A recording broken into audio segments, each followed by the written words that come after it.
Why me? I can't get caught. Not like this.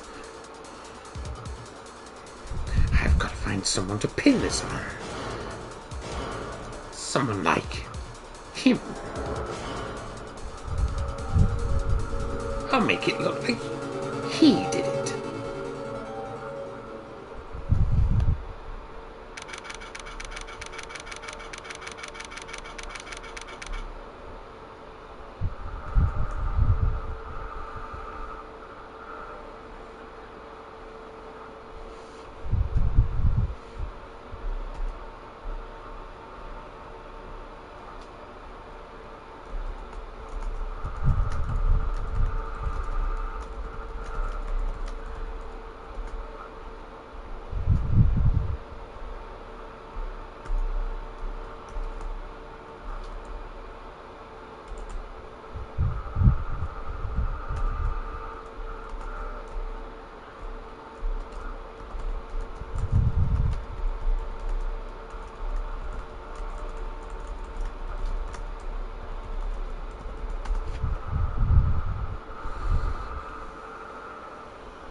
I forgot to do. So I'm going to do it quickly.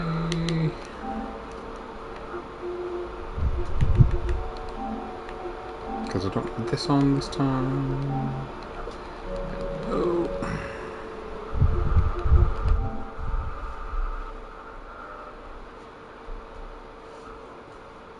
Let me check that. Is it picking my voice up? Yep. Alright. Boy, am I nervous. Right. Oh. Hi, Chief. Phew. I'm glad I made it on time. Well, I have to say, Phoenix, I'm impressed. Not everyone takes on a murder trial right off the bat like this. It says a lot about you. And your client as well. Thanks.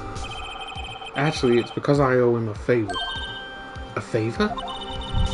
You mean you knew the defendant before this case? Yes. Actually, I kind of owe him my current job to him. He's one of the reasons I became an attorney.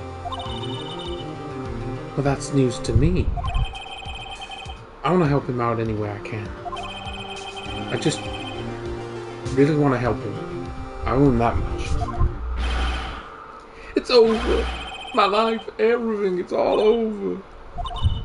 Is that your client screaming over there? Yeah, it's him. Death, despair, oh. I'm gonna do it.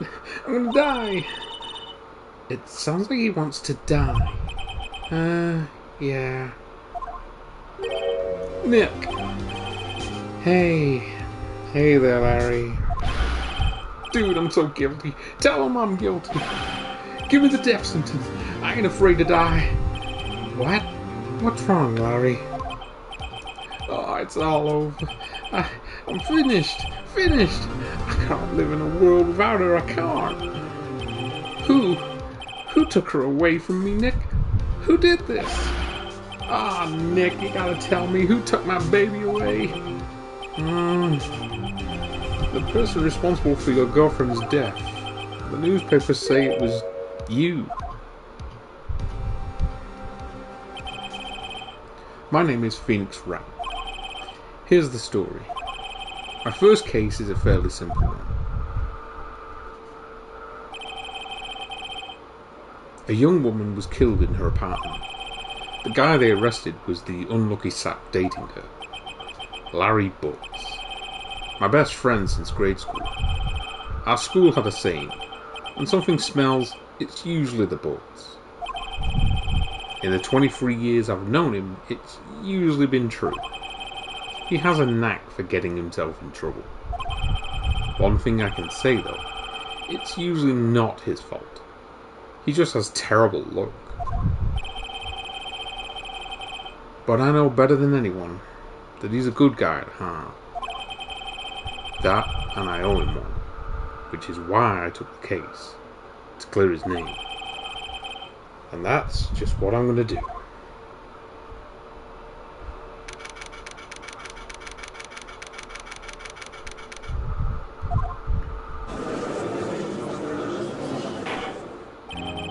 Court is now in session for the trial of Mr. Larry Butts. The prosecution is ready, Your Honor. The defense is ready, Your Honor. Mr. Wright, this is your first trial, is it not? Yes, Your Honor. I'm a little nervous. Your conduct during this trial will decide the fate of your client. Murder is a serious charge.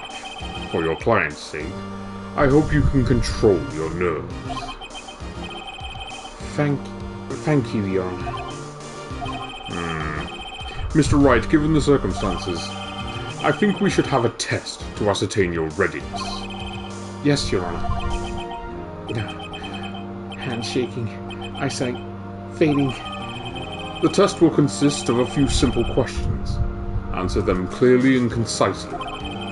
Please state the name of the defendant in this case. Larry Butts. The defendant? Well, that's Larry Butts, Your Honor. Correct. Just keep your wits about you and you'll do fine. Next question. This is a murder trial. Tell me, what's the victim's name?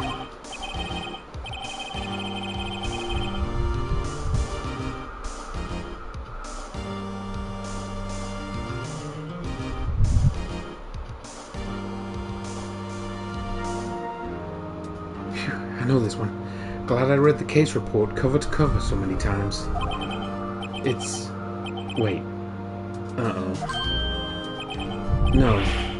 No way, I forgot. I'm drawing a total blank here. Phoenix, are you absolutely sure you're up to this? You don't even know the victim's name? Oh, the victim. Of course I know the victim's name. I, just forgot. Temporarily. I think I feel a migraine coming on. Look, the victim's name is listed in the court records. Just press the R1 button to check it at any time, okay? Remember to check it often. Do it for me, please. I'm begging you. Mr. Wright, who is the victim in this case? The victim's name is Cindy Stone.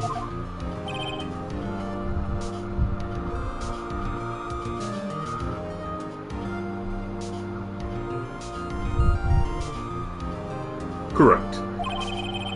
Now, tell me, what was the cause of death? She died because she was...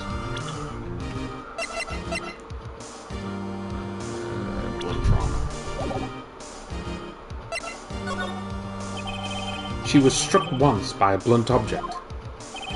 Correct. You've answered all my questions. I see no reason why we shouldn't proceed.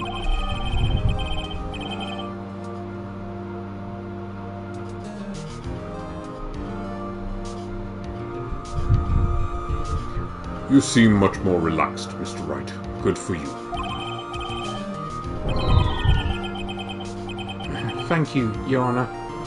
Because I don't feel relaxed, that's for sure. Well then, first, a question for the prosecution. Mr. Payne. Yes, Your Honor?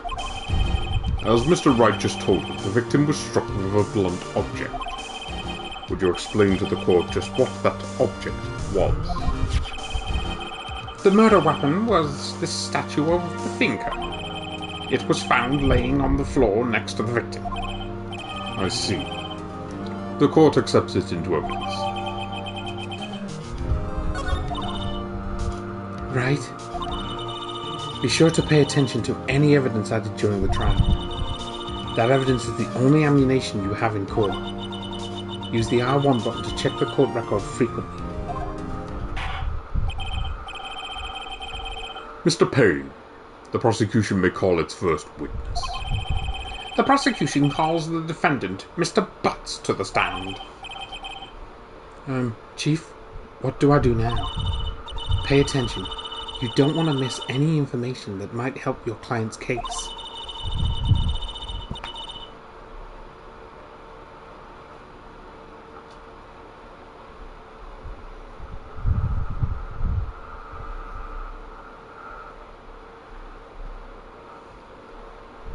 You'll get the chance to respond to the prosecution later, so be ready.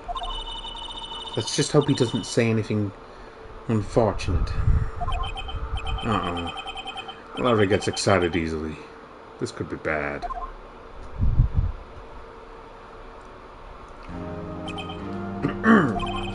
Mr. Butts, is it not true that the victim had recently dumped you? Hey, watch it, buddy. We were great together. We were Romeo and Juliet, Cleopatra and Mark Anthony. Didn't they all die? I wasn't dumped. She just wasn't taking my phone calls or seeing me. Ever. What's it to you anyway? Mr. Butts, what you describe is genuinely what we mean by dumped. In fact, she had completely abandoned you and was seeing other men. She had just returned from overseas with one of them the day before the murder. What do you mean, one of them?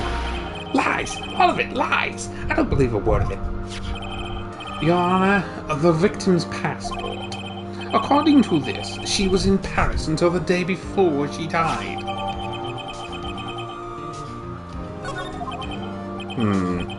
Indeed.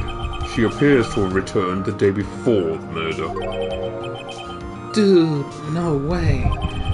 The victim was a model, but did not have a large income. It appears that she had several sugar daddies. Daddies? Sugar? Yes, older men who gave her money and gifts. She took their money and used it to support her lifestyle. Dude. We can clearly see what kind of woman this Miss Stone was. Tell me, Mr. Butts, what do you think of her now? Right? I don't think you want him to answer that question. Yeah, Larry has a way of running his mouth in all the wrong directions. Should I...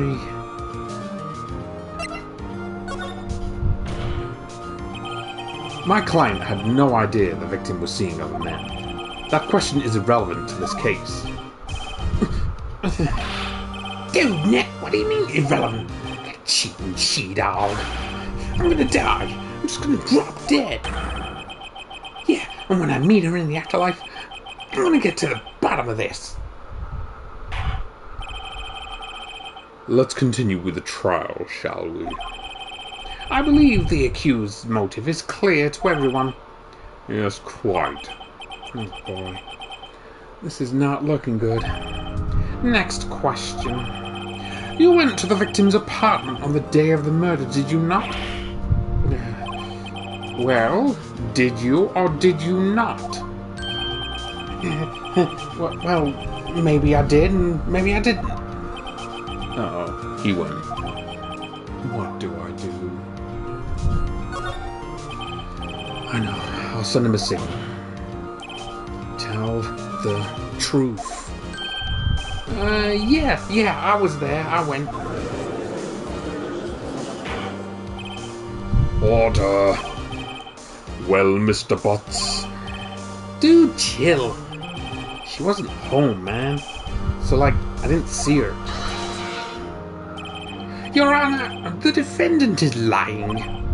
Lying? The prosecution would like to call a witness who can prove Mr. Butts is lying. Well, that simplifies matters. Who is your witness? The man who found the victim's body. He saw the defendant fleeing the scene of the crime. Order! Order in the court! Mr. Payne, the prosecution may call its witness. Yes, Your Honor. This is bad. On the day of the murder, my witness was selling newspapers at the victim's building. Please bring Mr. Frank Sawit to the stand.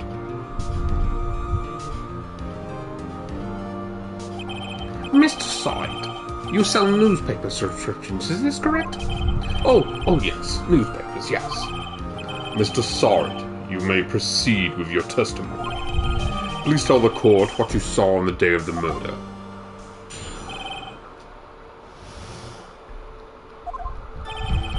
I was going door to door selling subscriptions when I saw a man fleeing an apartment. I thought he must be in a hurry because he left the door half open behind him. Thinking it strange, I looked inside the apartment. Then I saw her lying there. A woman, not moving, dead. I quailed in fright and found myself unable to go inside. I thought to call the police immediately. However, the phone in her apartment wasn't working. I went to the nearby park and found a public phone. I remember the time exactly. It was 1 p.m. The man who rang was, without a doubt, the defendant sitting right over there.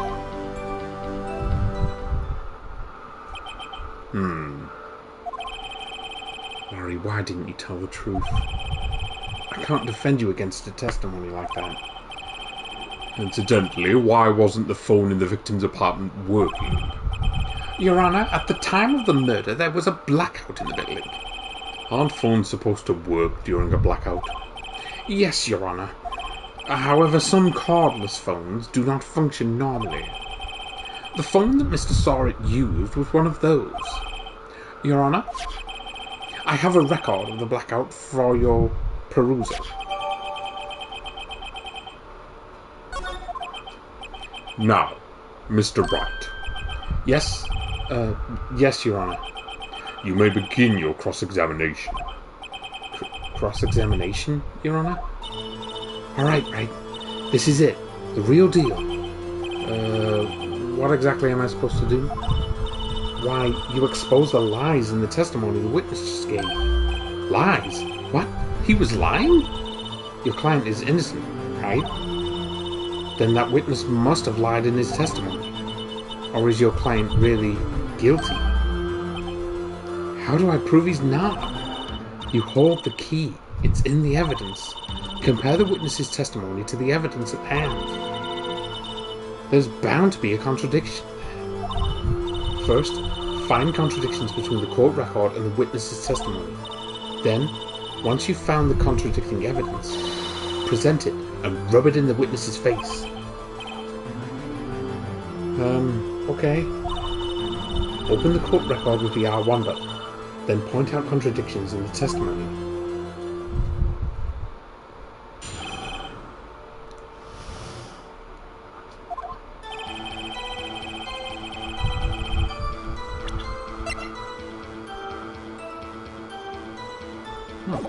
Okay.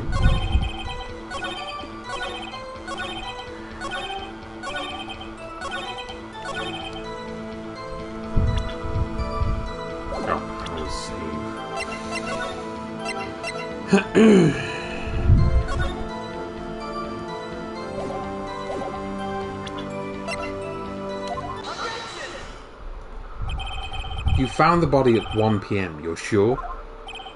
Yes, it was 1 p.m. for certain. Frankly, I find that hard to believe. Your statement directly contradicts the autopsy report.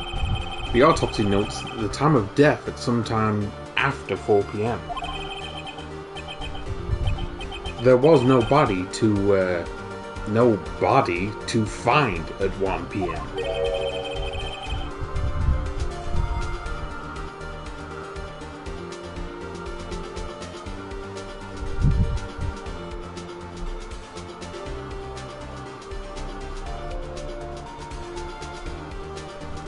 How do you explain this 3-hour gap?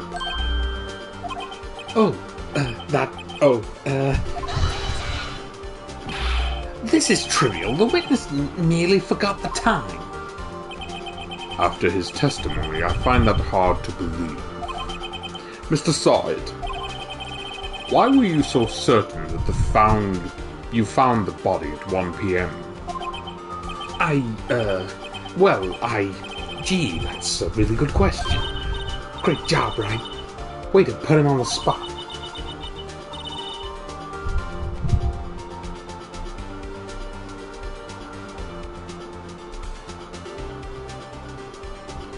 That's all you have to do. Point out contradictions. Lies always beget more lies. See through one, and the whole story falls apart. Wait, I remember now. Would you care to give your testimony again?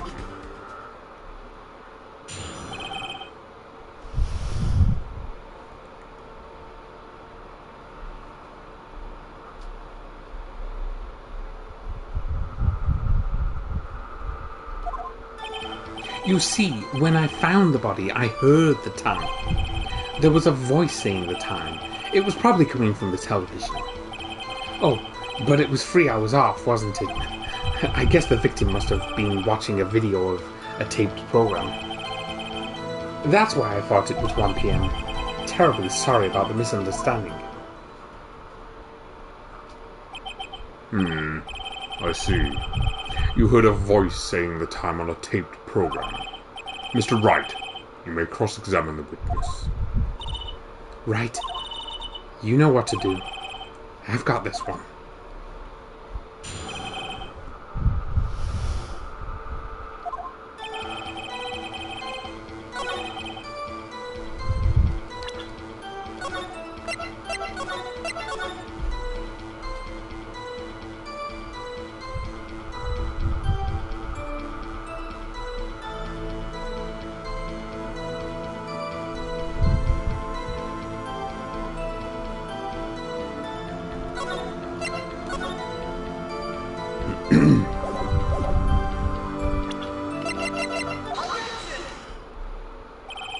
Hold it right there.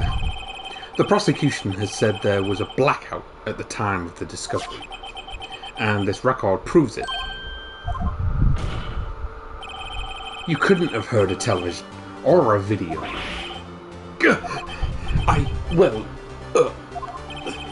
The defense has a point. Do you have an explanation for this, Mr. Sard? No, I find it quite puzzling myself. Quite. Wait, I remember now. Mr. Sard, the court would prefer to hear an accurate testimony from the very beginning.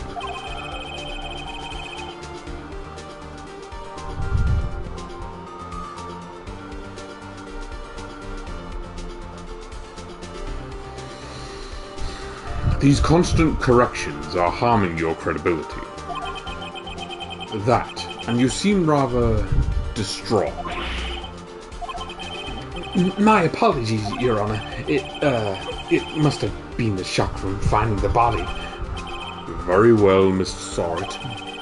Let's hear your testimony once more, please.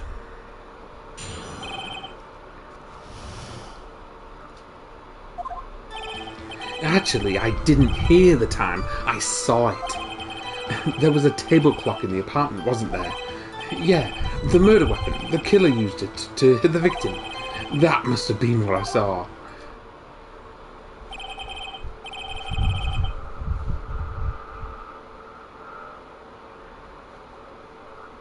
You saw a clock. Guess that would explain it. The defense may cross-examine the witness. Gladly.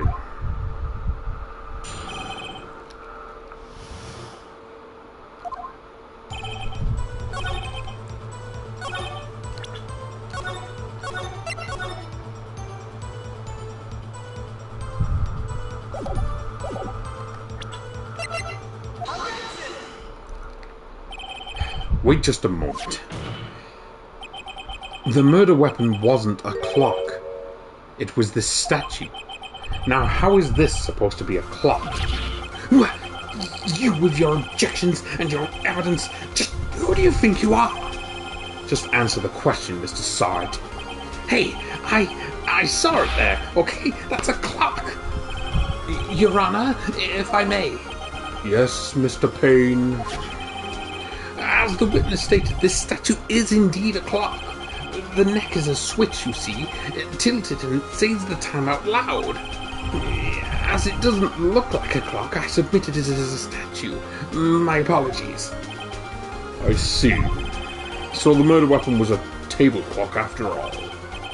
Well, Mr. Wright, it appears that the witness's testimony was correct. This is a clock. Do you have any problems with his testimony now? Your Honor, there is a gaping hole in the witness's testimony.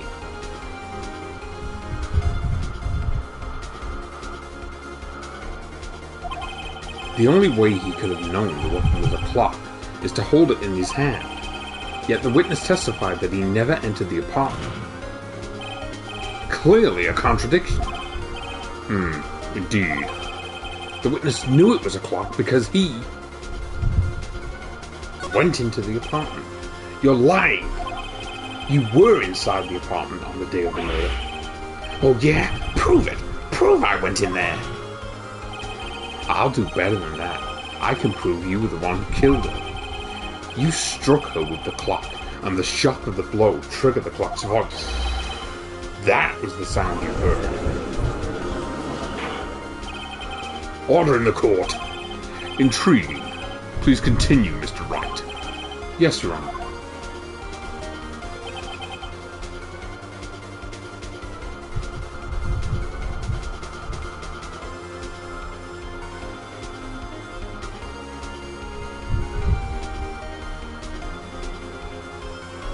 Mr. Sod, the sound must have left quite an impression on you.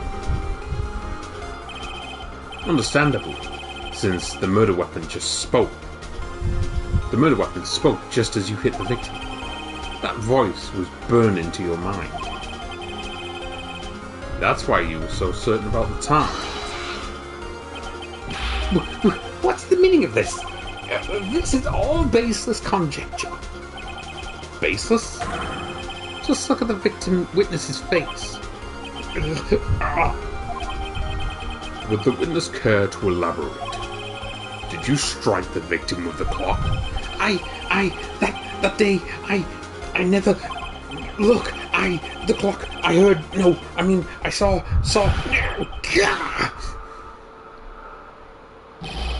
Shut up. I hate you. It was him, I tell you. I saw him. He killed her, and he should burn, get him death. Order in the court, I say.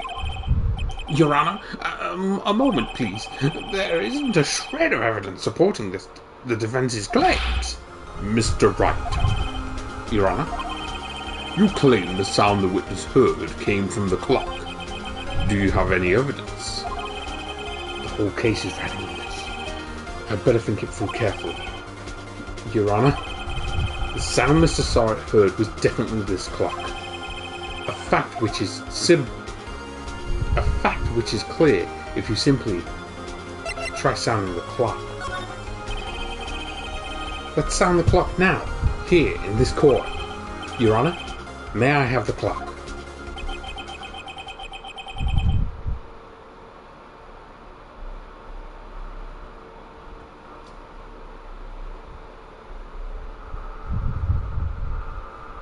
I ask the court to listen very carefully. I think it's 8:25. That certainly is a strange way to announce the time. Well, he is the thinker, after all. So, we've heard the clock. What are your conclusions, Mr. Wright? Mr. Payne, can you tell me what time it is now? It's 11:25. As you can see, this clock is exactly 3 hours slow. Precisely the discrepancy between what Mr. Sorrett heard and the actual time of death.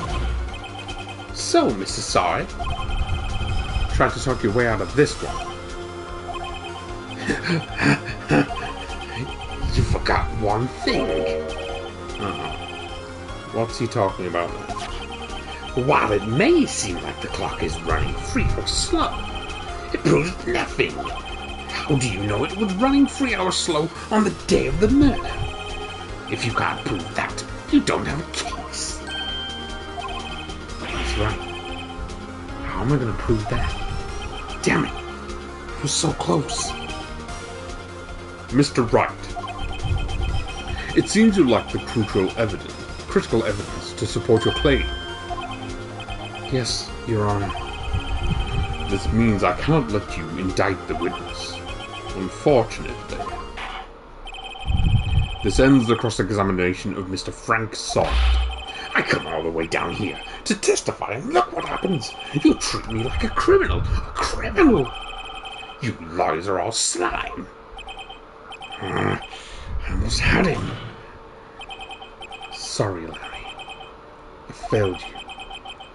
There's nothing I can do about it now.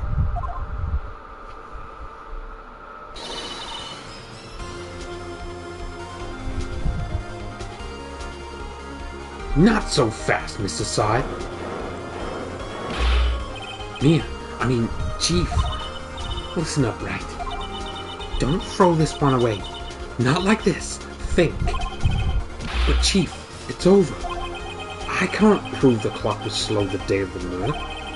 Nobody can prove that. Well, yes. But that doesn't mean you can't still win. Try thinking out of the box. Don't waste time doubting the facts. Assume the clock was 3 hours slow and think through it. Ask yourself, why was the clock 3 hours slow? Figure out the reason and you'll have your proof. Right? Can you think of a reason as to why the clock would be 3 hours slow? Yes.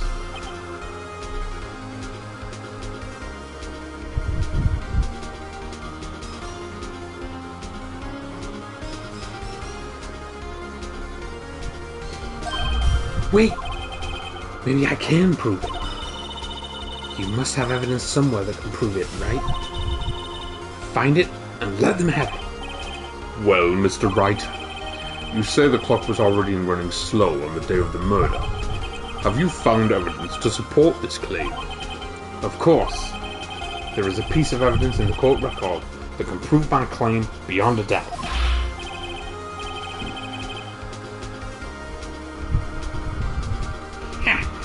Tough words. Let's see you pull this one off. Let's see this evidence that proves why the clock was running slow. The victim had just returned home from abroad the day before the murder. As we all know, the time difference between here and Paris is 9 hours. When it's 4 p.m. here, it's 1 a.m. the next day there. The clock wasn't 3 hours slow, it was 9 hours fast. The victim hadn't reset her clock since returning home. That's why the time you heard when you struck her dead in her apartment was wrong. Proof enough for you, Mr. Sorrett? Or should I say, Mr. Did It?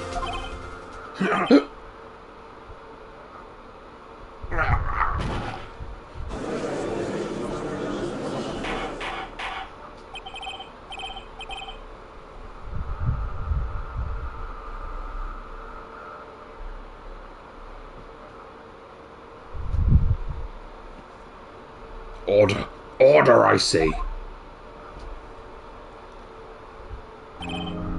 Well, this case has certainly turned out differently than we all expected. Mr. Payne, your witness? He was arrested and has been taken away, Your Honor. Very well. Mr. Wright. Yes, Your Honor? I have to say I'm impressed. I don't think I've ever seen someone complete a defense so quickly and find the true culprit at the same time. Thank you, Your Honor.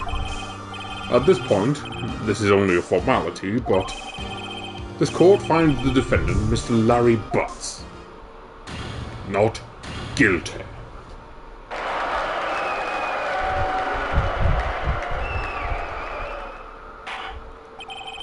And with that, this court is adjourned.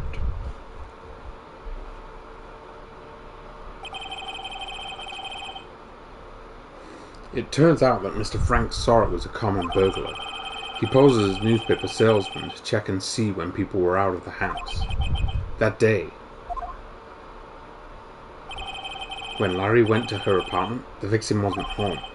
After he left, Mr. Sorrett let himself in to do his dirty work. While he was searching her place, the victim returned. Flustered, Mr. Sorrett grabbed the nearest blunt object that he could find.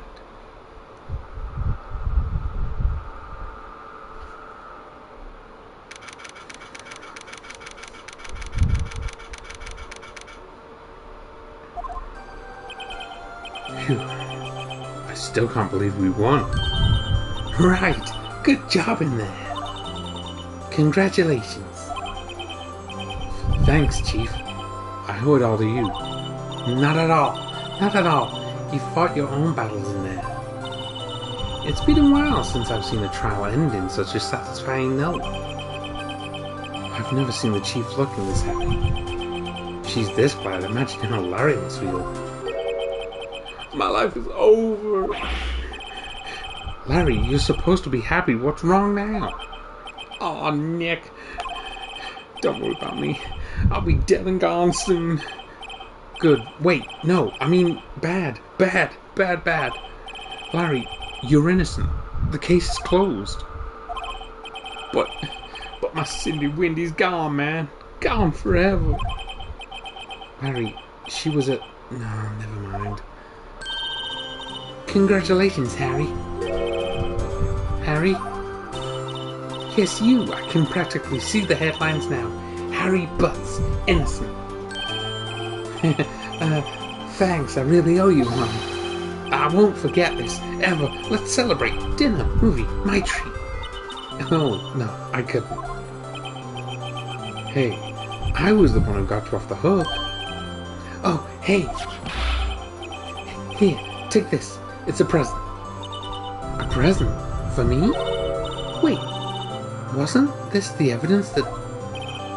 Actually, I made this clock for her. I made one for her and one for me. Really? You made this? Well, thank you. I'll keep it as a memento. Yo, Nick. Can you believe it? I was so into that chick. And she was just playing me for a fool. Don't that make you want to just cry? Larry. Are you so sure? Excuse me? I think she fought quite a lot of you, in her own way. Nah, you don't gotta sympathize with me, it's okay. Oh, I'm not just sympathizing, really. Isn't that right? Right? Don't you have something to show your friend? Something that proves how she felt about him? Huh? Oh, yeah, right. What the heck is she talking about? Check this out, Larry. Proof positive you weren't just some chump to her. Huh? What about that clock? This is the clock you made for her, Larry. And she took it with her when she traveled. Whatever, she probably just needed a clock, that's all. You think so? It's a pretty heavy clock to take traveling. Well, make of it what you will. Hey, Nick. I'm glad I asked you to be my lawyer. Really, I am. Thanks. Hope that made him feel a little better.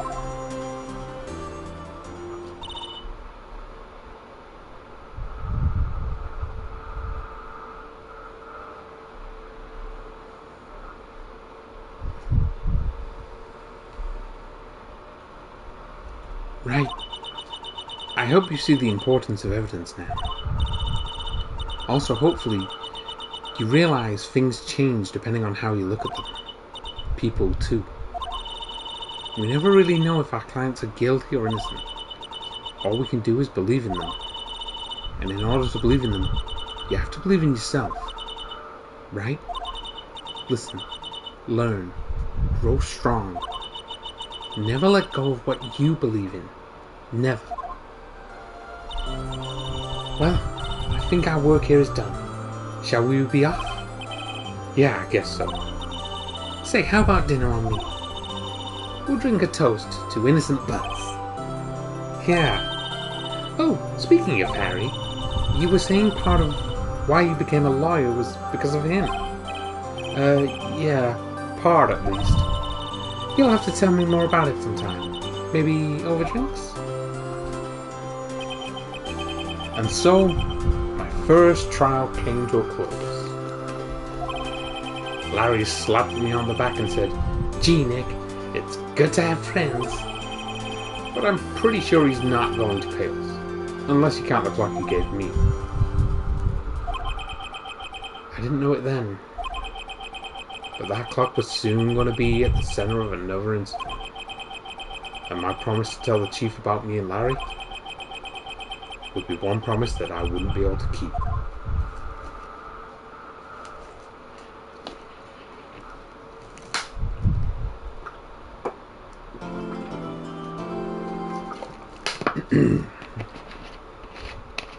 Sorry about any noises anyone hears.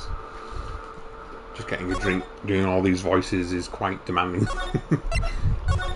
Not that I think anyone's here anyway, so it's fine.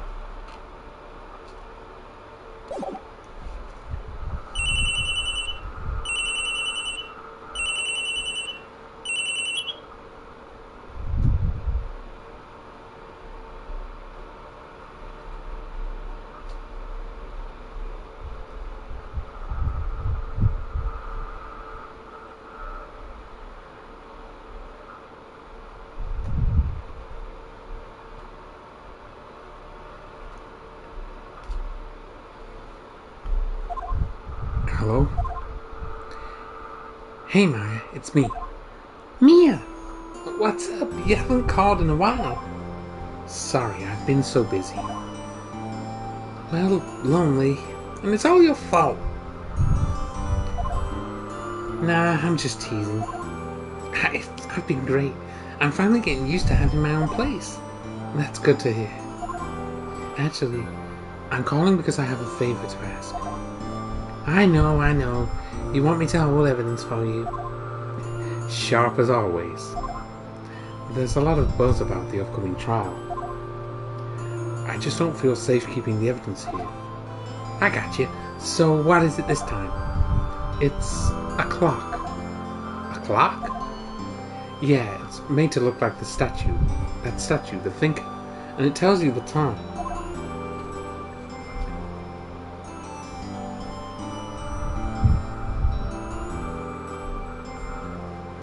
I thought you might like it. You always liked toys. Hey, I'm not a little girl anymore, sis.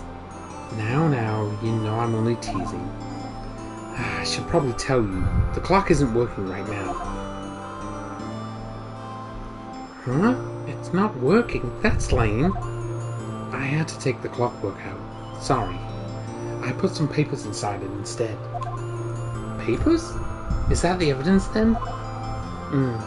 Well, there's a possibility that it might turn out that way, yes.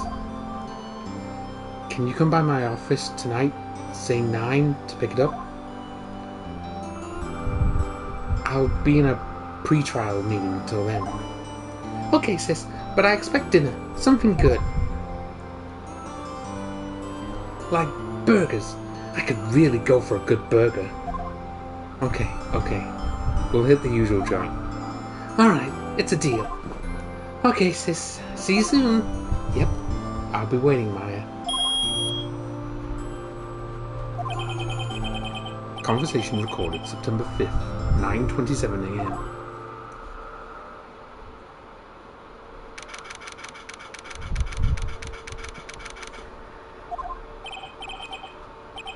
Now, Miss Faye, I'll take what's mine. The papers. I'm sorry, but I can't give you what I don't have. Miss Faye, you are a poor liar. Why, I see it right over there.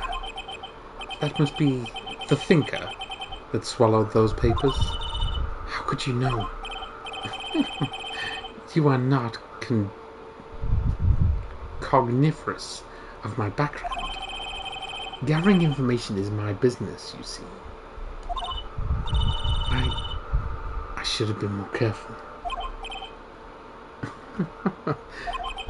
My dear Miss Fay, I am so very sorry, but I am afraid I must ask you for one more thing. Your eternal silence. Farewell, Miss Fay.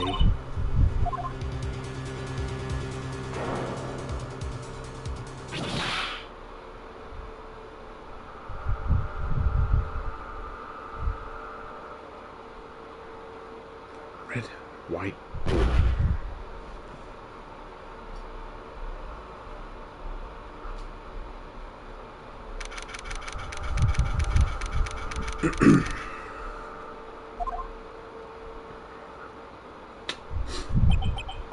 Uh-oh, I'm late. Huh, that's strange.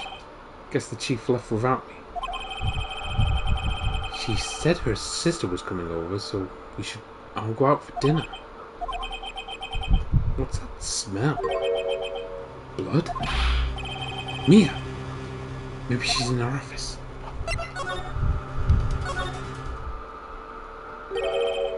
That smell. Blood. Sis. Someone's there.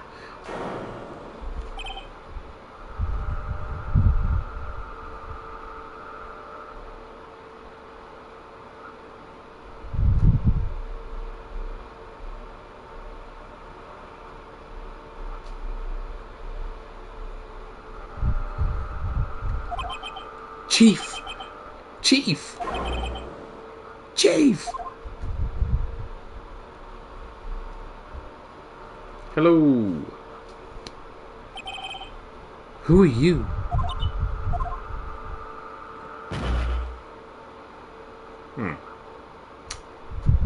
Great. The strange girl dropped out cold. I left her laying on the office sofa. I went back to the chief, where she lay under the window. Hello. Her body was still warm. I could feel it when I held her shoulder. Then, all too quickly, it began to fade. Hello, Baba. Until finally she was cold. Chief. Okay. It's encrusted with dried blood. How ironic that this becomes the murder weapon. Again. Oh, come on. Some shards of glass are scattered on the floor. They seem to be the remains of a glass light stand.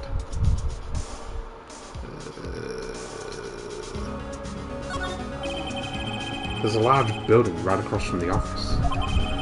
The Gatewater Hotel. A nice, luxurious place. Chief. It's hard seeing her like this. But if there are any clues here... She was struck on the head with a blunt object. She probably died instantly. The thinker, laying next to her, must have been the murder weapon. There are some glass shards near the chief's body. Must be pieces of the glass light stand laying broken in the back of the room. Nothing else seems like a clue here. A piece of paper. Must have fallen from Mia's hand. What could it be?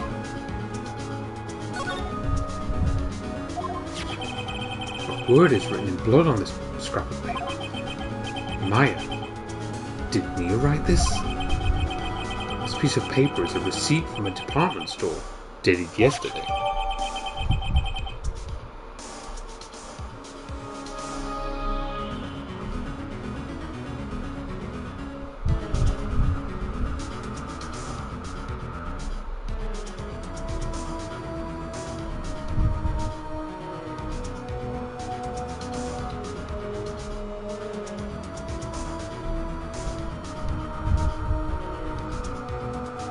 Thank you for the follow. This game, it's a masterpiece. It's been a while since I played it, so I'm a bit rusty. But I try and do the voices best I can. So this is my normal voice right now, but yeah, I do try and do them. Yes, the females are tough on me, but I try my best.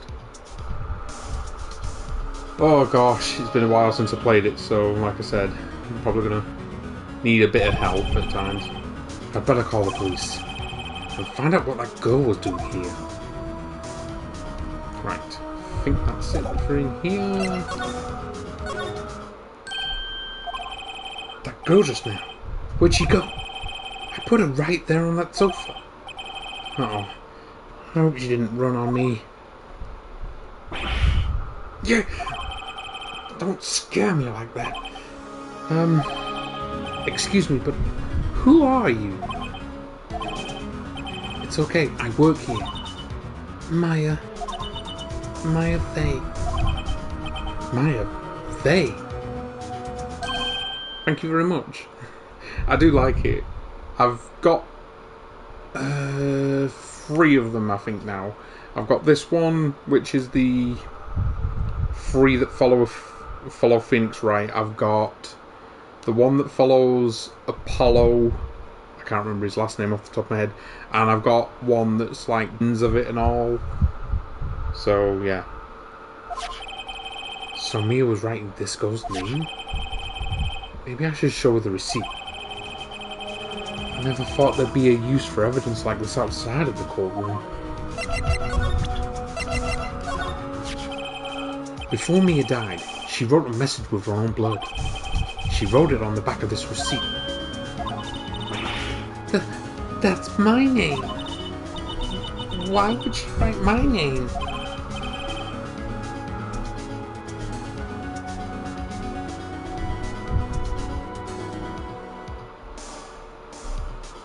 Please, just calm down. Why would Sis write my name? Uh-oh. Now I've done it. I'd better hurry up and call the police.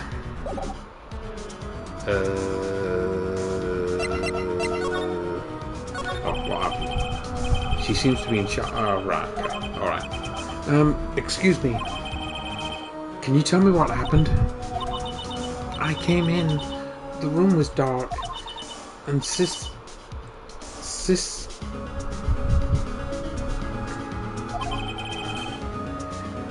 You should.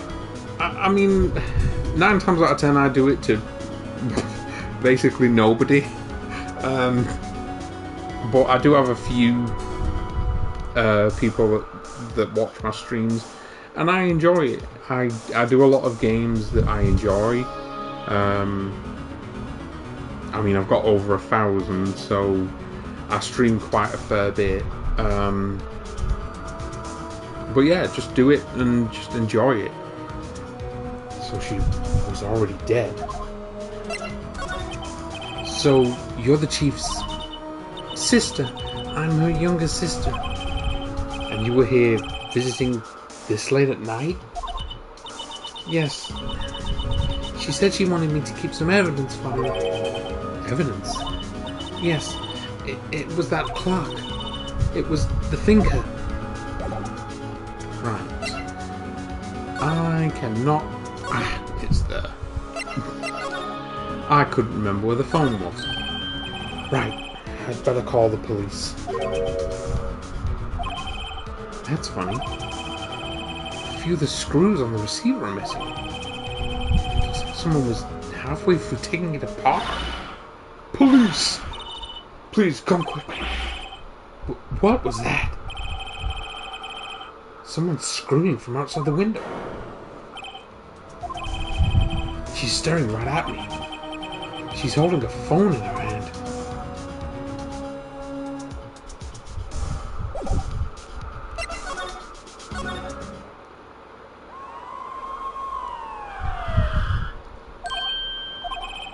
The police. Sounds like they're coming this way. Freeze! Police!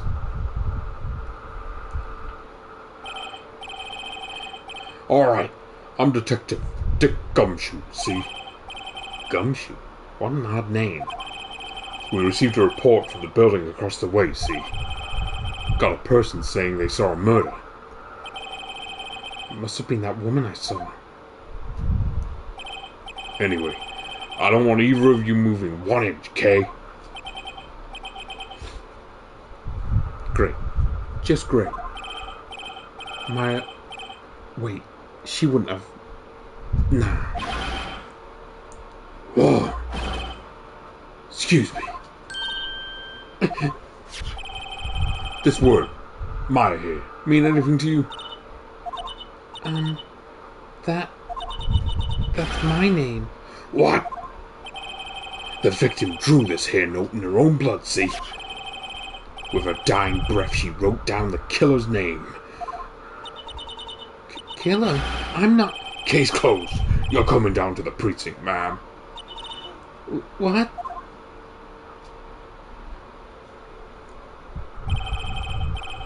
Mia's younger sister, Maya, was arrested on the spot. I was taken in for questioning and didn't get out until the next morning. My eyes were heavy, but I couldn't sleep. I know, I'm not great at them. Yeah, I know. It's because sometimes I keep trying to, like, keep the voice, but it just leaves me.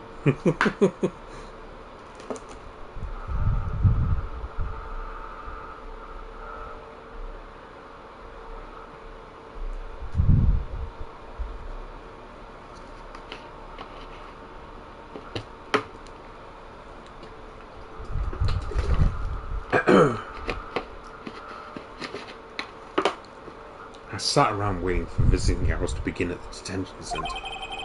I had to talk to Maya as soon as possible.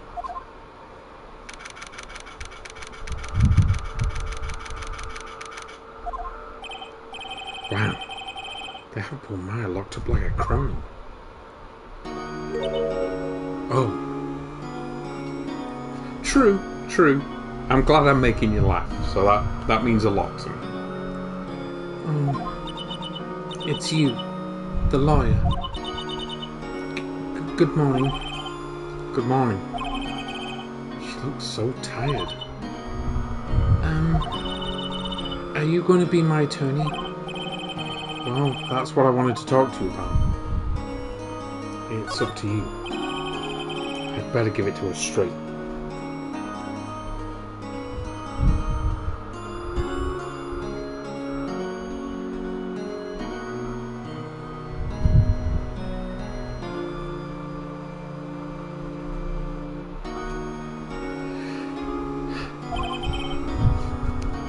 It's up to you. Up to me? Yes. I don't think this is something I should decide. After all, you're the one in trouble here. They're never going to believe me, are they? Even you. When you found me in the office, you looked at me like I had done it. Did I look at her like that? No, I never thought. It's okay, I understand. And I've also heard about you. Heard?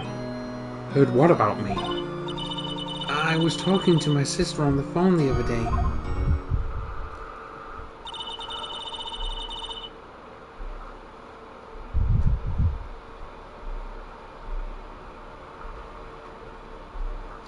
Today was my junior partner's first time in court. Wow, really? How'd that go? It was quite the scene. Honestly, I was on edge the whole time. It's been a while. So he crashed and burned? He's a genius. One of those strike fear into the hearts of evil types. The only thing he's lacking is experience. Huh. Sounds like it was fun. Well, I know who to go to if I ever get into trouble now. I don't know, Maya. I think you might want to wait. Give him 3 more years. It depends. On, if anyone's here. How late it gets. And depending on what game I'm streaming. So, like, if this one dies out in a little bit, I'll probably just save and stop streaming. But occasionally, I'll stream for a while. Like, I usually do Rock Band, where I play the guitar and sing, and that one can last anywhere between like 2 to 3 hours. But yeah, it all depends on, you know, how the stream is going. This one, not too sure. Probably do another hour or so, because with how I do this, with me doing the voices, it can get a bit strenuous on my voice, especially because sometimes I have to go high or low. The low is not too bad, but when I'm going high for like the female parts, it can get pretty bad.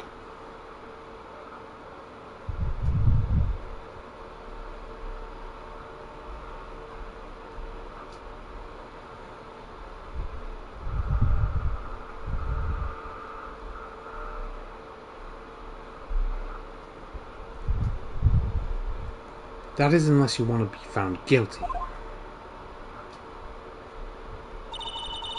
That's what she said. I'm sorry. I didn't mean to insult you. No, it's okay. It's true, I guess. Thank you so much, Papa. And I don't know what you're going through at the moment, but all I can say is I'm here for you. I do understand to a degree, because as you know, with everything going on in my life right now, it gets a bit better after time, but I'm here for you anyway, and if I'm making you laugh, then that's just a bonus for me to help you through it. But at the same time, I can't just sit by and watch. When I think of the person who did this to Mia, I know. There's something I've been wanting to ask you. Yes? What's with that outfit? Oh, this? This is what all acolytes wear. It's my uniform, you could say. Acolytes? Like people in religious training? What is it you do? Oh, it's nothing strange, really. I'm a spirit medium. In training. A spirit medium?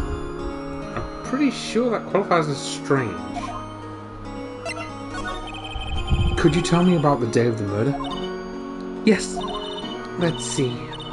That morning I got a call from my sister. She wanted me to hold on to a piece of evidence for an upcoming trial.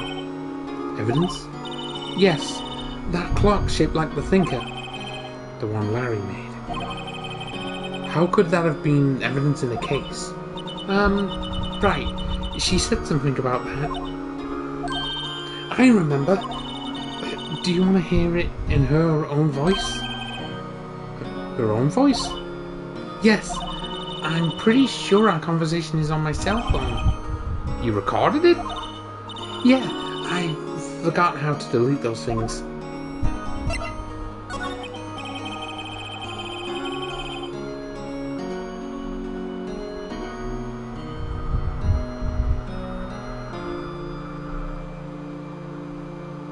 So you say you have a conversation with your sister on your cell phone? Let's hear it. Right.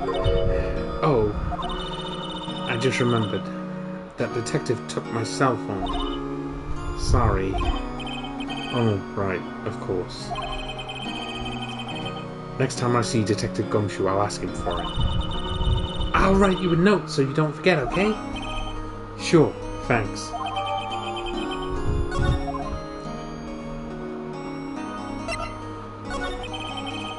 So, you're an acolyte? A, medium in training? That's right. The Faye family, especially the women, have always been very sensitive to the spirit world. No, unfortunately we can't. You are very correct. All we can do is just try to get through them as best we can, and I suppose it helps with all the family we've got on around us, like Mama and stuff like that. Wait a second, you said the Faith family? So Mia was into this stuff too? Of course! She left the mountain to follow her career, she said. Her powers were first class too. I had no idea. Wait. What? So you're a real honest-to-goodness spirit medium with ESP and all that? Yes, in training. Well, can't you contact Mia's spirit then? We could just ask her who killed her. I'm sorry. I'm still in training. I couldn't do something on that level. I thought that would be too easy. Huh? Something the matter? I was wondering, could I ask you a favor? This is the address of a famous lawyer.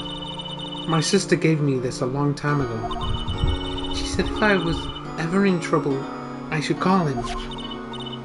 Well, I'm in trouble. Do you think you could go ask him to represent me? Sure, why not? I'll go ask. Thank you so much. I have no one else to turn to. Say, what about your parents? I see. Don't worry. Leave it to me. Thank you. The trial's tomorrow at 10. What? Tomorrow? Tomorrow. What if this guy refuses? They told me that if I don't find one, the state will pick an attorney to defend me. When will that happen? They're giving me until 4 this afternoon. And visiting hours are almost up. I'd better hurry. Right, I'll be back. Why has this not got a tick? No, it's okay. All I've been doing the last few hours is talking about it. I've kind of gotten used to it. Let's see. That morning I got a call from my sister. She wanted me to hold a piece of evidence for an upcoming trial. That's the thinker, the plot that Larry made. It practically qualifies as a serial murderer by now. So then, when did you arrive at the office? It was right around 9. The lights were off and I could smell blood. Then I found my sister. Thanks, man. That's all I need to hear for now. Right. Move. Roseburg Law Offices.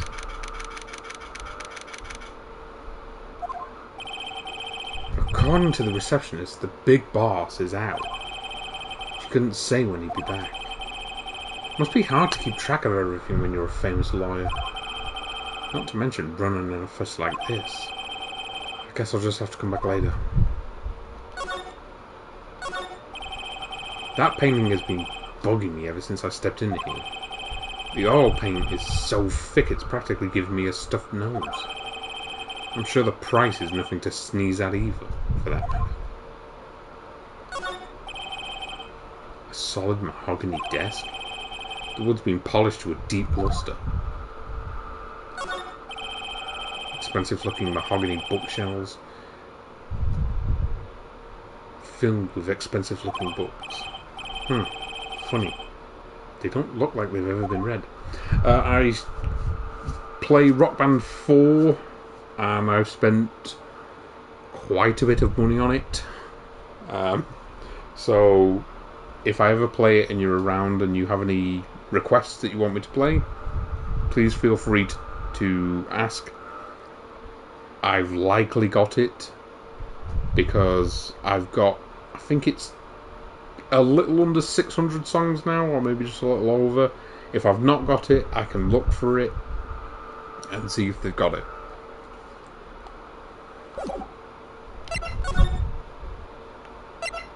Because I love playing for people, I really do.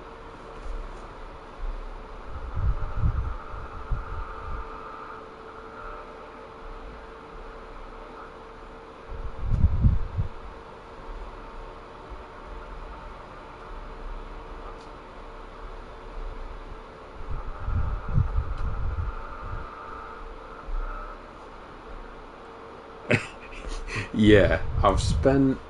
What was it now? I think it's between... You're American, so I know you won't get this, but I think it's between £400 and £500, I think.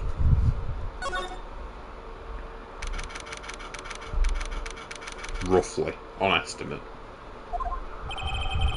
The office is filled with police officers.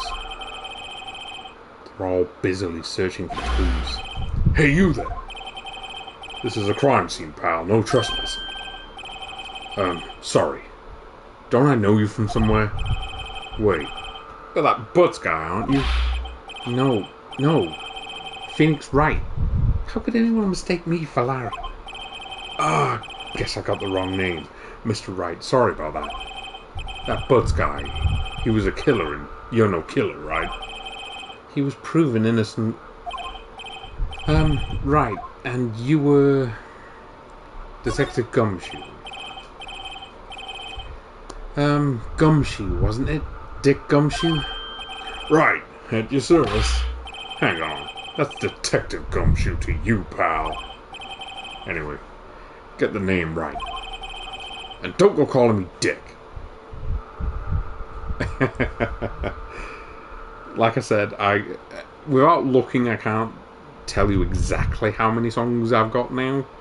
And obviously it comes with the vanilla songs, so you've got to like take how many songs I've got, then subtract the vanilla songs that come with the game, and then you've got mine. Hey Dick, get over here. Yes sir. Be right there. You're a lawyer, right, pal? If you got business here, you'd better do it quick. He thinks I'm man's lawyer. About Miss Faye, do you know an autopsy? You want to know the results, eh? Now, don't you look at me like that, pal. It's no use. She might have been your boss. That doesn't mean you get any special treatment. Alright. You can see the report, but that's all. 9 PM, single blunt force trauma, death was instantaneous. Okay. Maya. About Maya. Yeah, I'm looking forward to the trial. Sorry, pal, but this is one trial you ain't gonna win.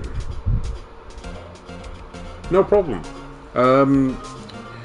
Sometimes I stream for people, so if you're ever bored and have nothing to do and you want me to stream, just send me a message, because I don't really do anything during my days, so except for every now and then when I'm going to be dealing with funeral preparations for my late partner, I'm not doing anything.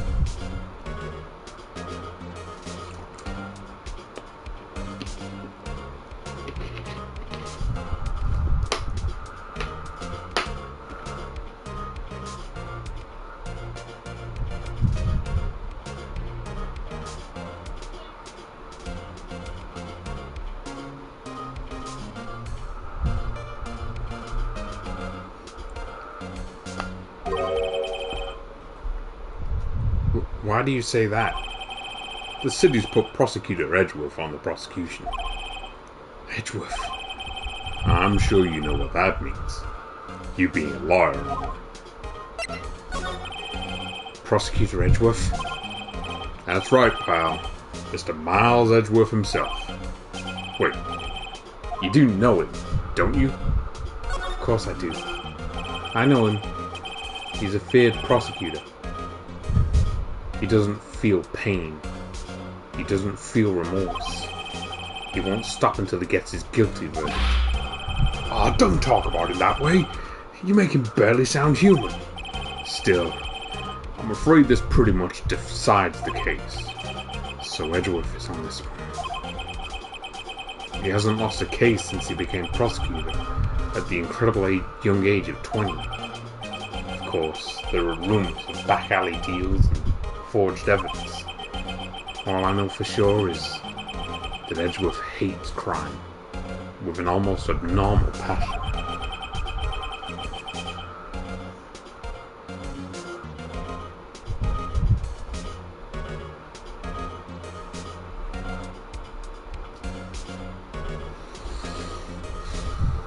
I never imagined I'd be facing him so soon. Right, let's present this letter. I was wondering, did you see Maya Fey's cell phone? Oh, that? I have that. Do you think you could give it back? Sure. I mean, wait a second, pal. Tricky lawyer. Uh-oh, he's on to me. If I tell him why I want it, there's no way he'll give it to me. Something the matter? Oh, no. It's just, you know, detective. Nope. I know nothing, pal. That cell phone has a lot of numbers on it. Like her boyfriend's. The cell phone holds all a little girl's sweetest and spiciest secrets. You're trying to confuse me. Sorry, pal. I already checked all the numbers in memory. Impressive. You're quite the detective. Uh-huh. Oh, here. You can have the phone back. Oh, gosh. Oh. You get a few of those, unfortunately. There weren't any suspicious call records in there after all. Seems you didn't notice the recorded conversation.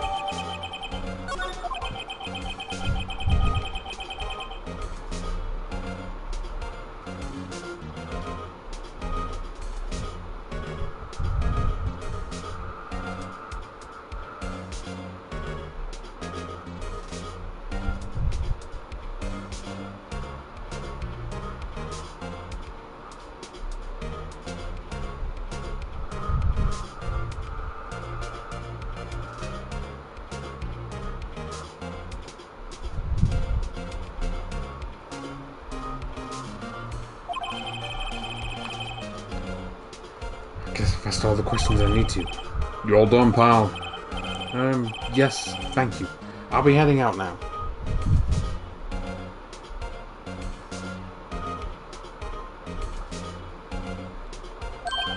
Oh, wait. One more thing I wanted to mention to you. I don't suppose you're planning on talking to that witness. Anyway, you'd better not. They really do, yes. They really do. It's extremely noticeable, yes.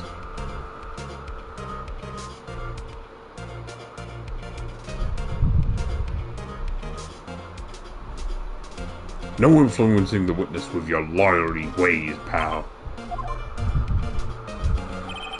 Come to think of it, I had completely forgotten about her.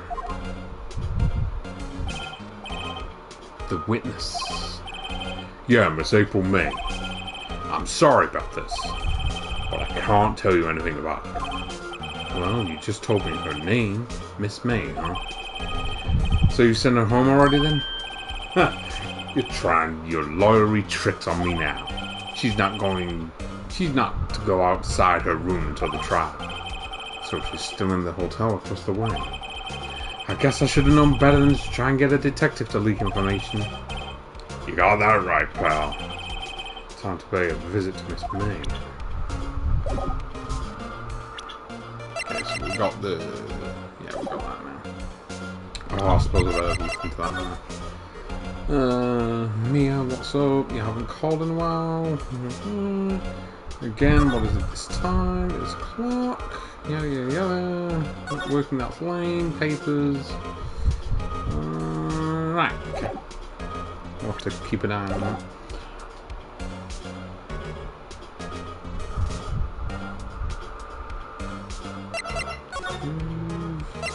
Gate water hotel.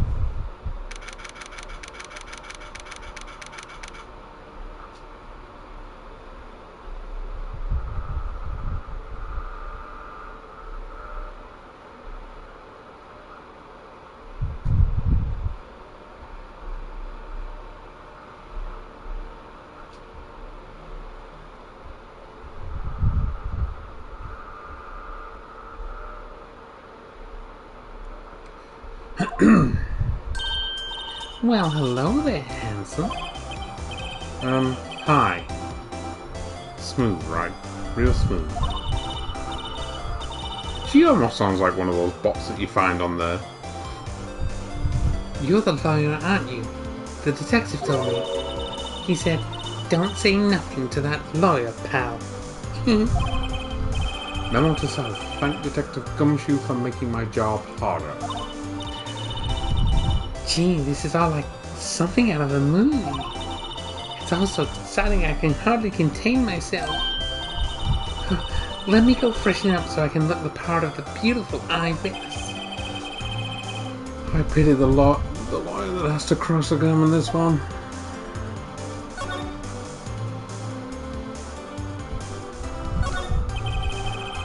The late summer sunlight streams through the window. There's the famed law office buildings, of course. You can see the inside of the room pretty clearly from here. I think it would be a little difficult to recognize a face from this distance.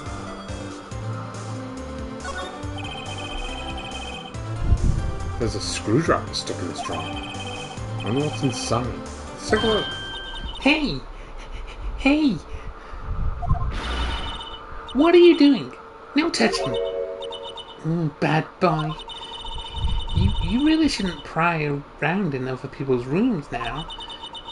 You wouldn't want to make me upset, would you? Upset? I thought she was going to explode for a second there. I wonder what could be inside the drawer. Do you think you could tell me something? I need you to describe what you observed at the time of the incident. Oh, observe. Incident. You sound just like a lawyer in the movies. I like a man with a big vocabulary. You better not encourage her. You know that thing that happened the other day? The bad thing? What did you see when it happened? I don't suppose you could tell me about it. Pretty please? Let me see. Well, dream out.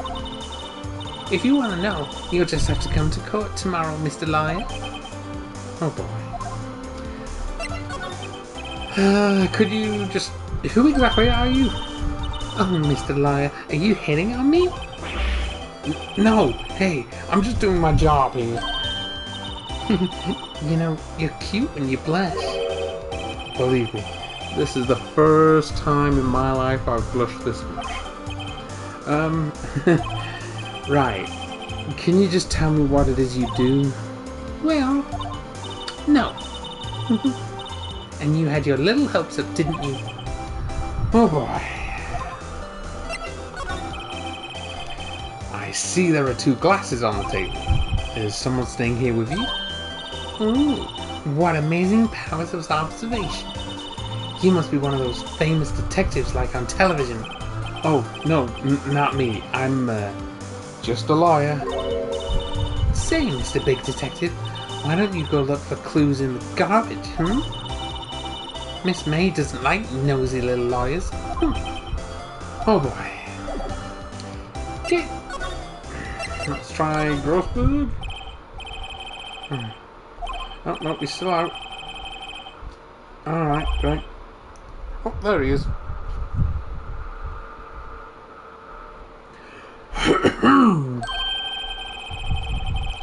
If that wasn't the most over-the-top clearing of the throat I've ever heard.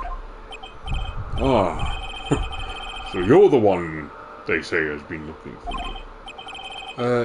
Yes, that's me.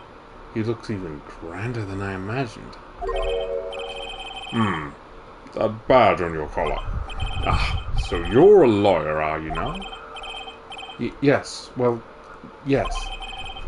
And what do you want? I'm not particularly busy these days. Please proceed. Not busy? Something the matter? You came to see the one and only Marvin Grossberg, did you not? Well, here I am, boy. What do you want? Out with it.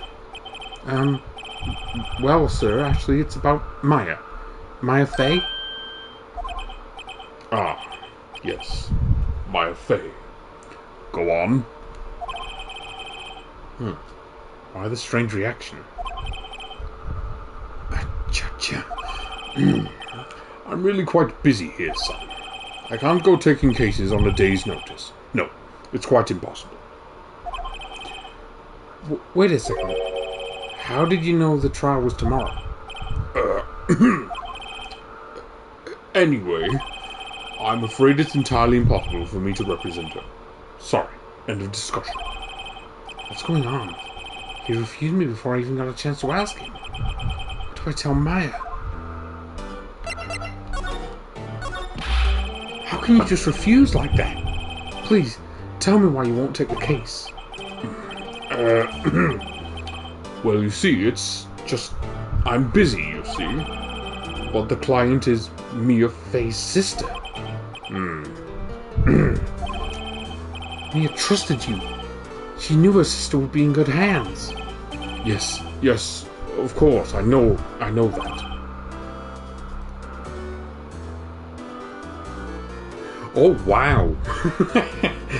Whew.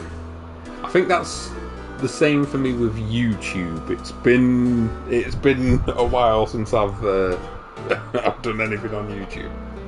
However, I'm sorry, but I must refuse. Sorry. Goodbye. Creep. Fine. I don't have time to argue with you anyway. I'll go look elsewhere. Think not. Huh? Did you say something? I think not, I said. What do you mean? I'm terribly, terribly sorry. But I'm afraid that no lawyer worth their salt will take on this particular case. Terribly sorry, my boy. Why? I cannot say. I beg your pardon, but could you leave now? I have nothing more to discuss with you. What's going on here? How did you know Mia Fey? She worked here a long time ago. Quite the apprentice, that.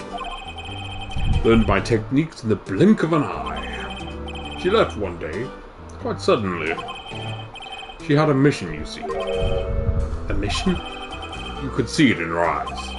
She followed it with a burning passion, never looked back that way. That's quite a painting. You noticed? It's my pride and joy. Impressive, isn't it? Well, isn't it? The colour of the sky, the hue of the sea, the weave of the straw hat. It's worth at least 3 million. I have no intention of parting with it, of course. No, I won't sell it. Not even to you. I wasn't interested. It's not for sale. I'm not buying. Jeez. Right, detention center.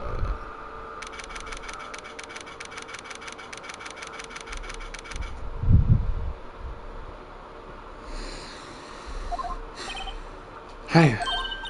Oh, you're back. Did you find the lawyer? Well, what do I tell her? Well, see, just be honest. I really don't think you should use that guy. He didn't seem healthy. He was all skin and bones. What really happened? You don't mean he refused to help? I see. I've been abandoned then. What about your family? I only had my sister. My father died when I was very young. And I don't know where my mother is. Don't know? So she could still be alive? The women in my family have been mediums for generations. They say a lot of spiritual power runs in our blood. About 15 years ago, our family was involved in an incident. There was a man, and he ruined our mother's life. Ruined? After that, she disappeared.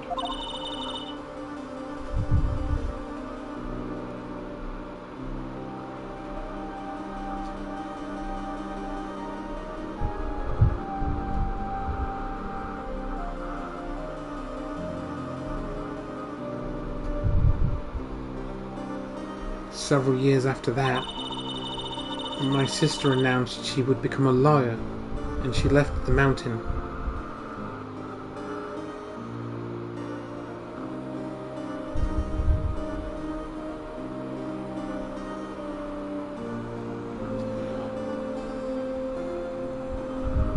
Oh, I'm sorry. May I ask what the disability is? Because I have some myself, quite a lot actually, so I understand it quite a bit. So, you live by yourself? Yes.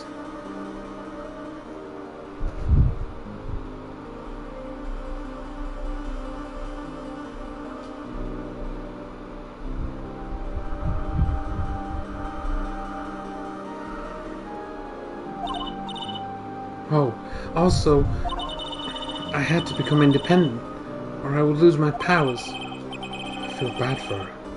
All by herself on that mountain.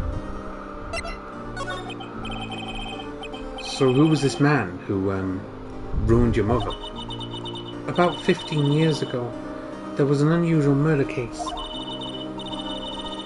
It made quite a stir. Everyone was talking about it, apparently. The police were running out of leads, and they were getting desperate. Wait, they didn't use a spirit medium, did they?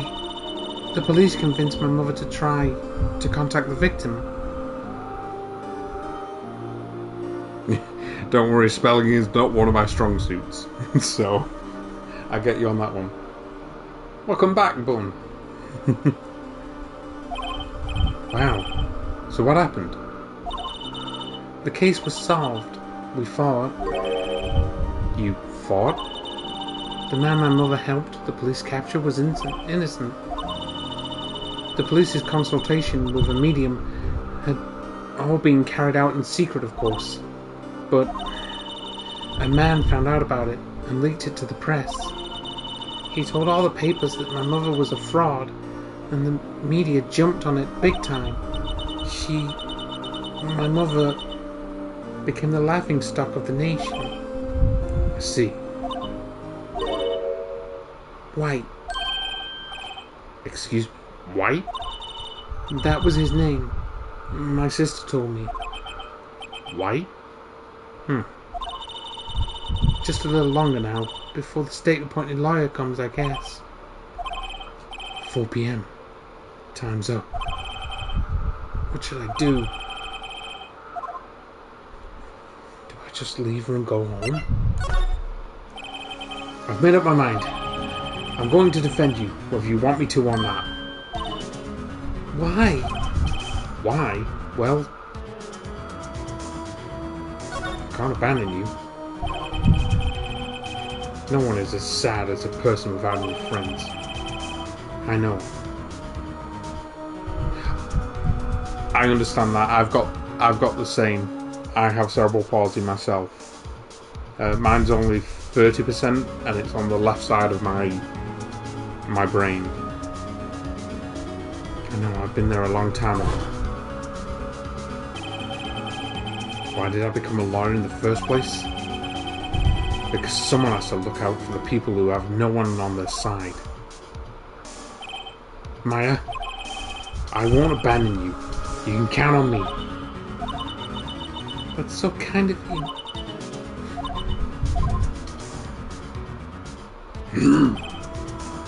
Well, let's fight this one and get you out of there.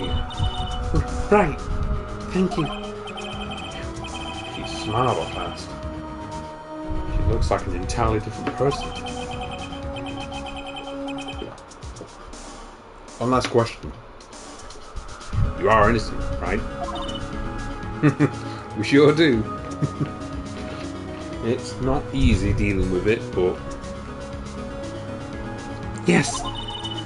And I trust you. So you trust me too, okay? It's a deal. So what next? There's something that's been bugging me. Just what was inside that strange woman's drawer? It was when I tried to look into that drawer that she got all defensive. There has to be something in there. So I guess we have to go back to the Gatewater? Good afternoon, sir. Excuse me, you are? Ah, I beg your pardon, sir. I am the bellboy of this establishment at your service, sir. Oh, right. I've just come up to deliver room service, sir. Do you know where Miss May might be? I believe our guest, Miss May, is currently using the, facilities. If you've no need of anything, I'll be taking my leave. Please, stay as long as you like. Enjoy. Yeah. Wait, no, hey! Why does it seem like every time I come here, I end up embarrassing myself?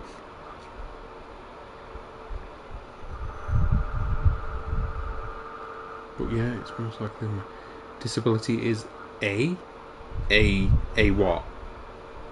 Sorry. Maybe hit enter too soon? Wait, now is my chance to snoop around.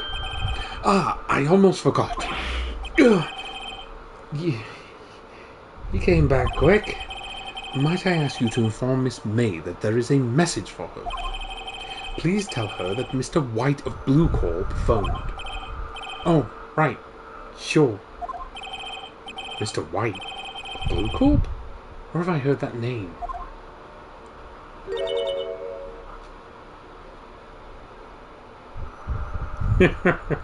Oh gosh.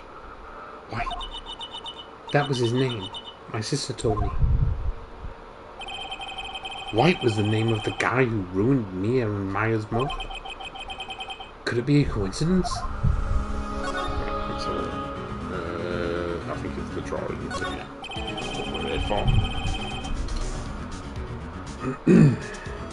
There's a screwdriver sticking out of that half-open drawer. Now's my chance to see what's inside.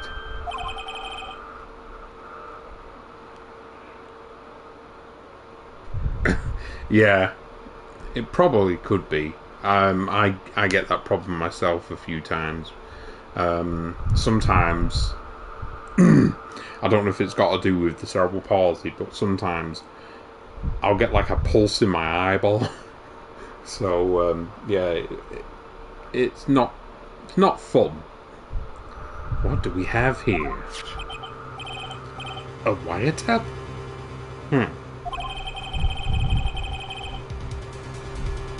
What would a woman like her be doing with a thing like this? There is definitely something suspicious about this Miss May. Why would she have something like this in her room? There's a story behind all this, I know it. Alright, I'll be using this bit of evidence in tomorrow's trial, that's for sure. For Maya's sake. I'll get to this woman's bottom. Wait, I mean, you know what I mean. Oh, bellboy, still there? Uh-oh, time to scram. I look forward to tangling with you tomorrow, Miss May. In court. I love how we had to add that bit. In court, yeah. Mm-hmm. Ooh. Take another drink. Oh, I died. I need to get a haircut. My hair is getting way in my eyes.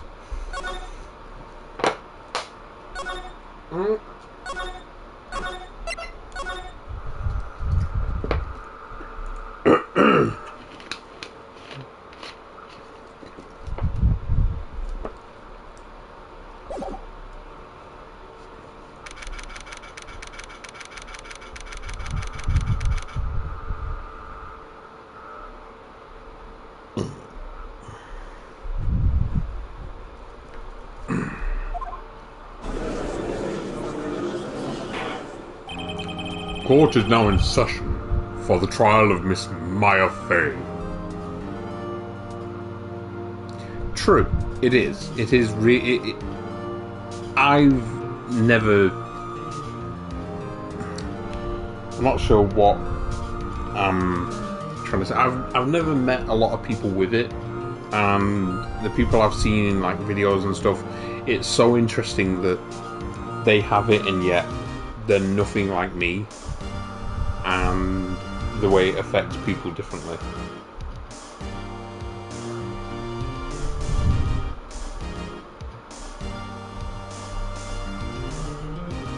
The prosecution is ready, Your Honor. The defense is ready, Your Honor. Miles Edgeworth. I'd better not show any signs of weakness today, or he'll be on me in an instant. Mr. Edgeworth,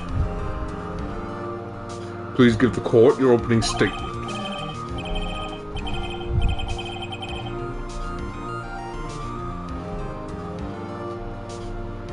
Thank you, Your Honor. The defendant, Miss Maya Fey, was at the scene of the crime. The prosecution has evidence she committed this murder, and we have a witness who saw her do it. The prosecution sees no reason to doubt the facts of this case, Your Honor.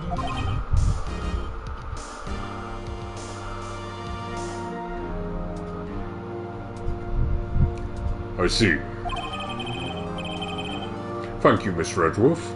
Let's begin then. If we may call our first witness, Your Honor. The prosecution calls the chief officer at the scene, Detective Gumshoe. Witness, please state your name and profession to the court. Sir, my name's Dick Gumshoe, sir. I'm the detective in charge of homicides down at the precinct, sir.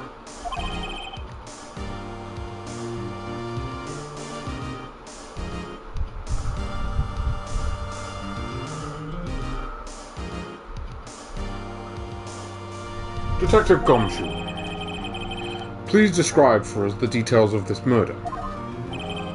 Very well, sir. Let me use this floor map of the office to explain.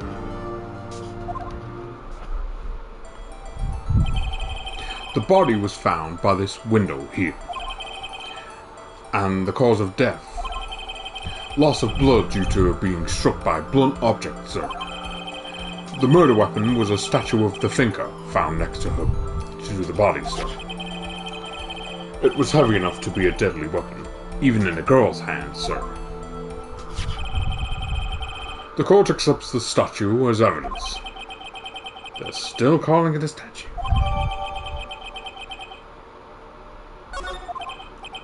Now, Detective. Yes, sir? You immediately arrested Miss Maya Fey, who was found at the scene, correct? Can you tell me why? Yes, sir. I had hard evidence she did it, sir. Detective Gumshoe, please testify to the court about this hard evidence.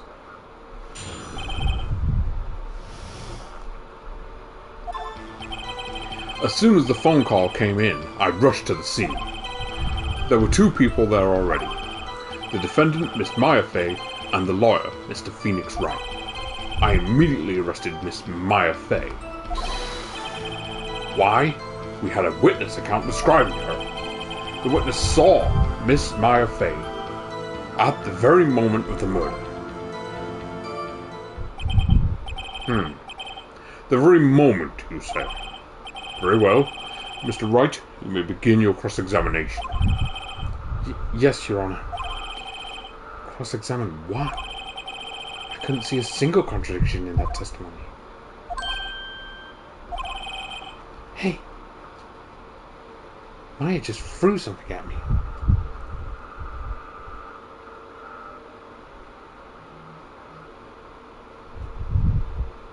Yeah, exactly. I'm not bedridden, and I suppose if you were to look at me, which I think you've seen a picture of me, I'm not sure, I don't look like I have it, but, well, as my mum can attest to it, she saw 25 pictures of my skull, or, well, my brain, should I say, and the inside of my skull that said I had it, so... Because I had some scan done or something, and yeah, it just showed pictures of my brain. And then they described what was being shown. What's this? When my sister couldn't find any contradictions in a witness testimony, she would bluff it and press the witness on every detail. The witness always slips up and says something wrong. It worked lots of times. I should have expected Maya would know some of her sister's tricks. Alright, let's give this a try. Something the matter? No, Your Honor. Have I not? Oh. I'm sorry. I will show you after the stream if you want. Because, yeah, I've got your... Oh, you know what? I've got you on here, so... Here you go.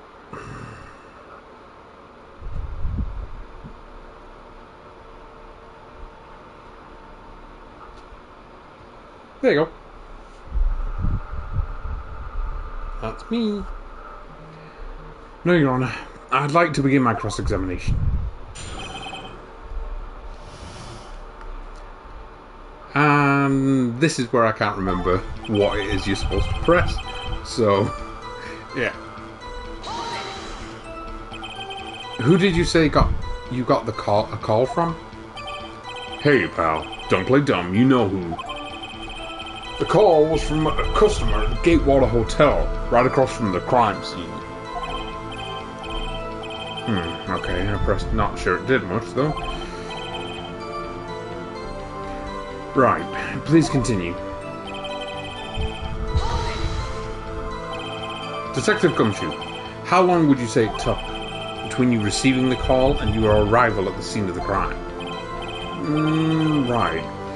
I'd say it was around about 3 minutes. That's pretty fast. Our motto this month is quick response. That's how I got there before the killer got away. Indeed.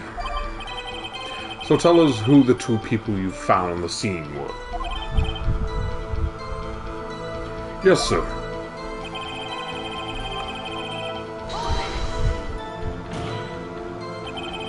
Are you absolutely sure it was us? Listen, pal, your dumb act will only get you so far. With her funky hippie clothes and your spiky hair, you two stand out like suspicious people at a crime scene. Well, he does have a point about her. She is pretty unmistakable. I should pick my points to press with a little more care.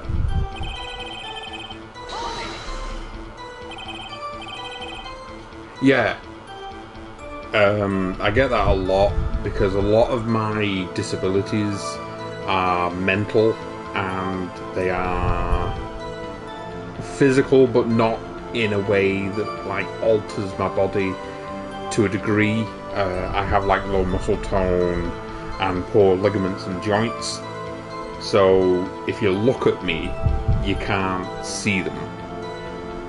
And trust me, unfortunately, I've been in many an argument with people that wouldn't believe I'm disabled, and it's like, I am. Why is that? What's your reason? Why, we had a witness just about a killer. Why, we had a witness account describing her.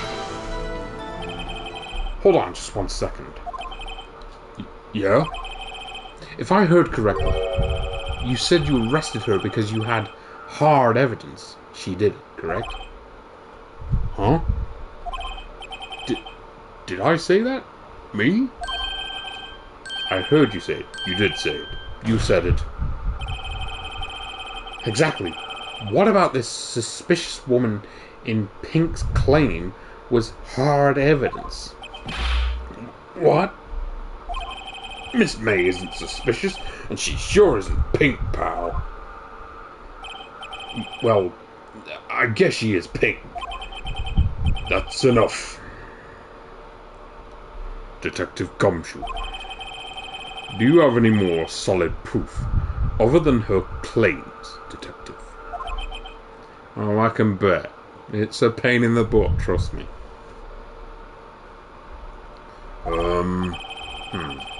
Guess pressing can have its advantages. Yes. Sorry, I got the order of things mixed up in my testimony, Your Honor, sir. There was something I should have told you about first, Your Honor. Very well, Detective. Let's hear your testimony again.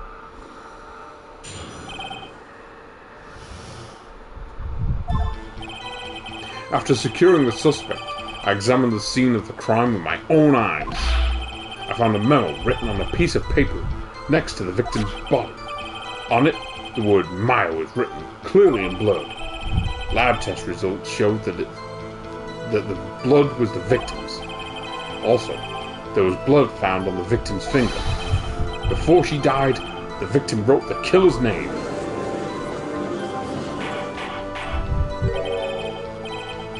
How you like that? That's my hard evidence.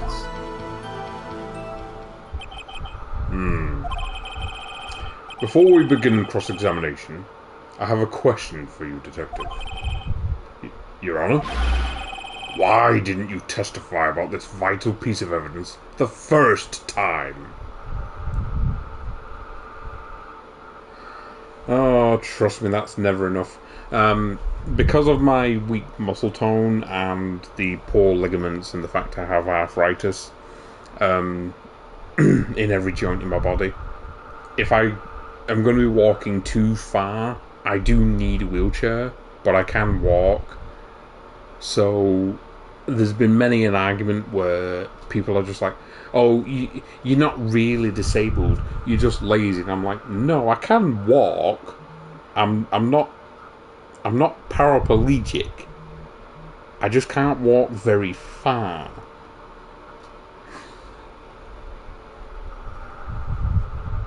Like,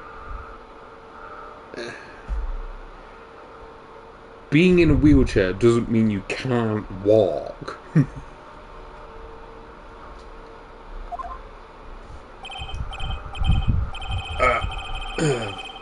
I know.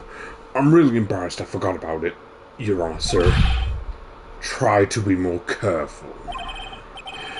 Very well. The defense may begin its cross-examination.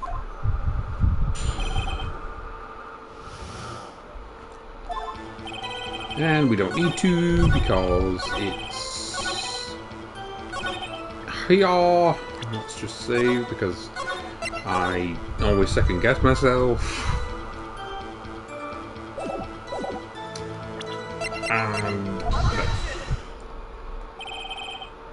Yes, we do. Yes. Yeah. We've got disabled parking spaces in the UK, and to use them you have to have these set of badges which are blue in colour, so we call them blue badges, and you have to have diagnosed by doctors disabilities to be able to get one, or a severe thing that means that you have low mobility and stuff like that to be able to get one as well. They don't just give them away. So yeah, and I do have some. I have a set myself. I've had them for 33 years, I think now. Yeah, I was diagnosed with some of my disabilities in 1992, and then the other ones were diagnosed in 1994. So, yeah, I've had them for a while. Detective Gumshoe, there's one thing I want to clarify from you here. You say that the victim, Mia Fey, wrote this note? That she was accusing the defendant, Maya Fey. That's really what you're saying. What? This isn't one of those lawyer tricks now, is it? Of course she wrote it. Who else could have? You have it backwards, Detective. Backwards? The victim is the only person who absolutely could not have written it. This is a report from your department, Detective. Immediate death due to a blow from a blunt object. She died immediately. No, but you're way out of this one, Detective. Order! Order! The defense has a point. Someone who died immediately wouldn't have had the time to write anything down. Mr. Wright, I beg your pardon, but when exactly did you obtain that autopsy report? When? The day after the murder? It was the day after the murder. The prosecution's point being... That autopsy report is outdated, Your Honor. What? A second autopsy was performed yesterday at my request. Death was almost immediate due to a blow from a blunt object. But there is a possibility the victim lived for several minutes after the blow.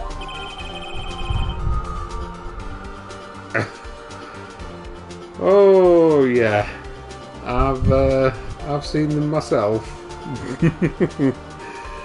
Normally when that happens over here, you go into the building that you're nearby, because normally how car parks over here work, they're usually privately owned car parks to whatever building you're going in.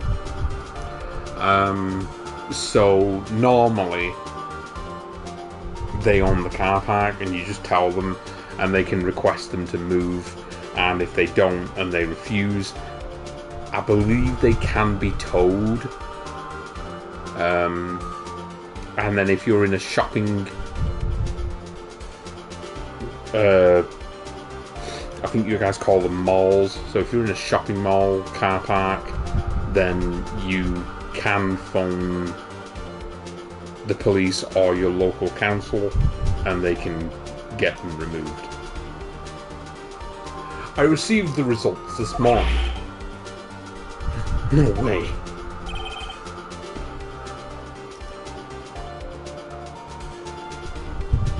Your Honor, it's quite easy to imagine that the victim did have time to write Maya. That is all. I see. Damn you, Edgeworth. I should have known you'd have something up your sleeve. Why, Mr. Wright, you look shocked.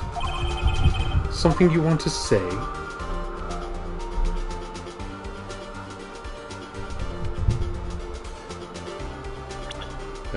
I'll just save. I'm going to say the detective is a sham, but I can't remember which one it is you're actually supposed to pick, so...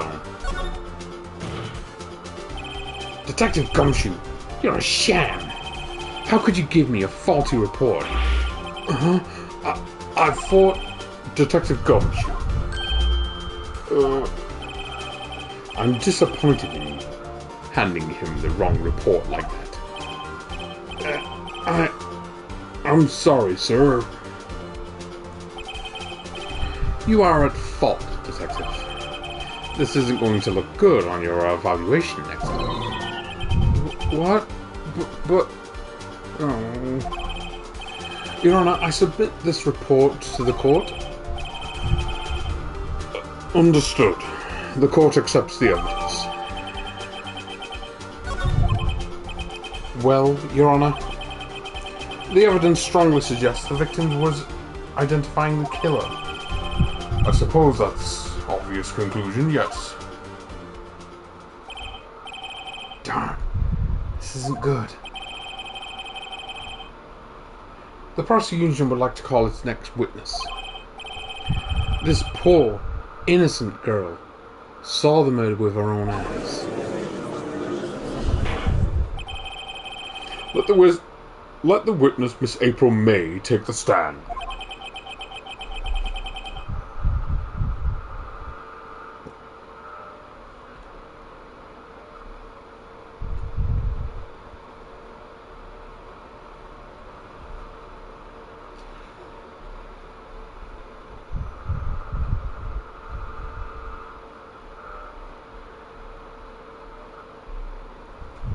Exactly what part of her is innocent?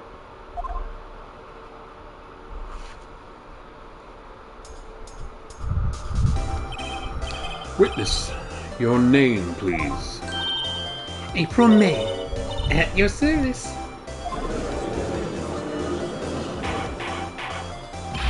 Order! An introduction should not require any reaction from the crowd.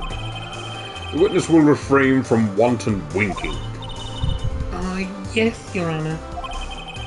This is not good. She's already captured the heart of every man in this court. Tell us, where were you on the night of September 5th when the murder occurred? Gee, I was, in my hotel room. I checked in right after lunch.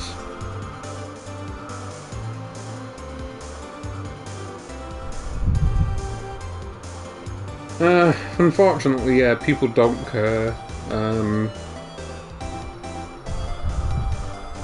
To be honest, for that, really, you should probably be a bit of a dick about it and park your car right behind theirs. And when they try to moan and complain about it, you can show that you have the right to park there, but they don't.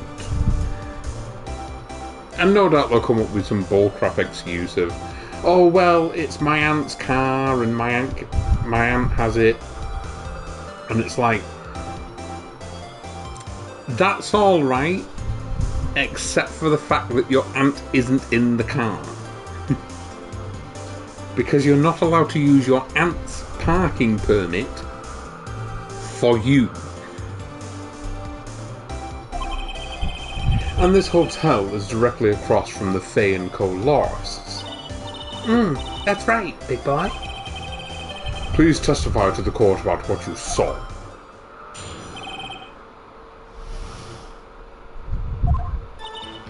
It was 9 at day. I looked out the window, and then I saw a woman with long hair being attacked. The one attacking her was the Mabusy girl sitting in the defendant's chair. Then the woman, dodged to one side and ran away. But that girl, she got up to her and she hit her. Then the woman with the long hair, she kind of slumped. The end. That's all I saw. Every little bitsy bitsy.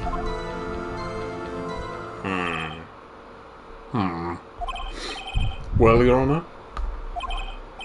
I see. It is a remarkably solid testimony. I don't see a need to trouble the witness any. Wait, Your Honour. Yes, Mr. Wright. What about my cross-examination? I thought the witness's testimony just now was quite firm, didn't you? Mr. Wright, I understand you were Miss Mia Fay's understudy, were you not? You must know her techniques well.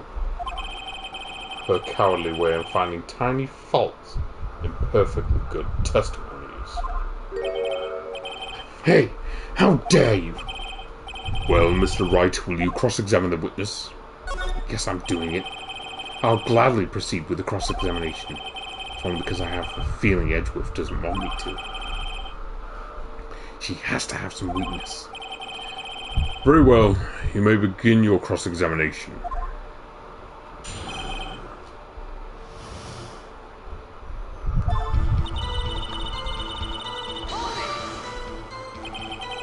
Why did you do that?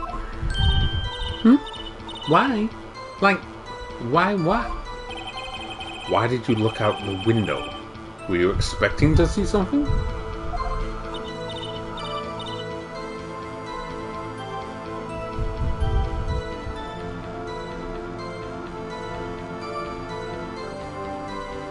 Oh, well, gee.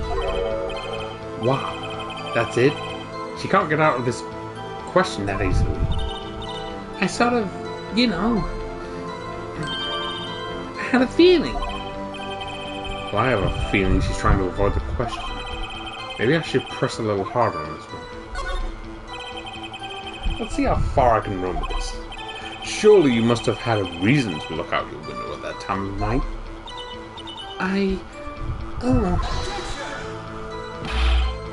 Mr. Wright, I will not have you badgering my witness. Badgering? You insist on needling her with these trivial questions. I really don't think it should be allowed. Yeah, stop him! The poor girl. Order! Mr. Wright, you've been warned. Poor girl? What about poor me? You looked out the window. What did you see next?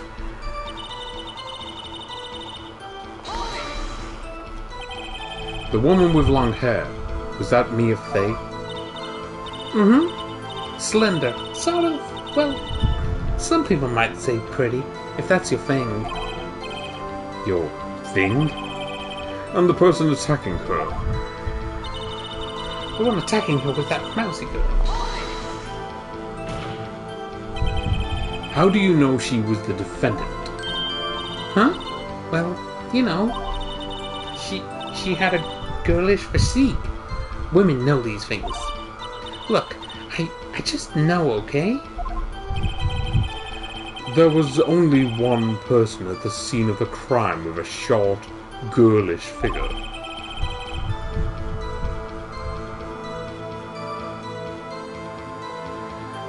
I agree. No, I fully agree with you on that one. With some people, yes, I understand it. It is because of health issues, and I know in some circumstances it can be medication. Like, my uncle was a big chap. It was down to his type 2 diabetes, and the medication he was put on made him create excess water in his body, and that gave him the appearance of being big. He had other health conditions, but that was one of the reasons why he was big. But some people, no. Some people, no. You've not got a health condition. You're just fat. That's not a health condition. Your testimony is bulletproof, Your Honor. He's right. Hold on a minute. That testimony stinks. What? Miss May, I'm willing to bet that you're lying. Are you telling the truth? Did you really see the defendant? Mr. Wright, what's the meaning of this? Yeah. What is the meaning? Somebody tell me, because I'm clueless about this. I mean... Okay. If you had really witnessed my client, Mia Fey, you would have noticed her clothes before noticing her physique. No one wears clothes like this on a daily basis, except her. And I'm no expert on fashion, but her hairdo looks far from normal to me. However, the witness's testimony mentions neither of these things. The testimony is bogus. But... Still, we don't know if she was dressed that way the night of the murder. Yeah, for those, it's, again, that grey area. But, for the ones that can, that just don't want to. No. You just don't want to. It's not that you can't, you just don't want to. She was, Your Honor. I saw her. And so did Detective Gumshoe. What do you say to that, Miss May? What are you trying to say, you mean lawyer? I saw what I saw. I just didn't think all the trifling little details were necessary, darling. Miss May, the court would like to remind you to please admit nothing in your testimony. I'm sorry, Your Honor. I'll be a good girl. I promise. Your testimony again, if you would. Damn! I almost had her.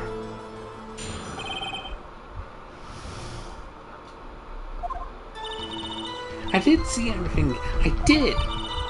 The victim, the woman, dodged the first attack and ran off to the right. Then the girl in the hippie clothes ran after her. And she hit her with that weapon. I saw it. I did. That clock.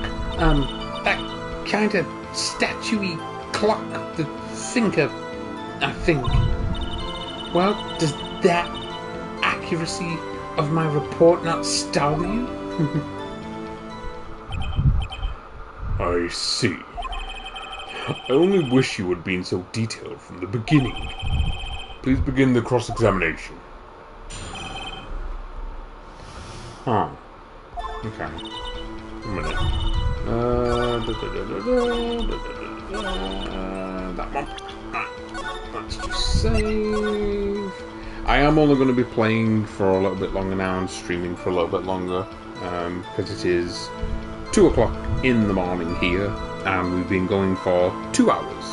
So, just going for a little bit longer. Probably till the next, like, chapter kind of thing. Let's try this. Miss May, what you said just now was quite revealing. Revealing? Ooh, you'd like that, wouldn't you, naughty Mr. Lion? You just said that this statue of the thinker was a clock. But there's no way of knowing that just by looking at it.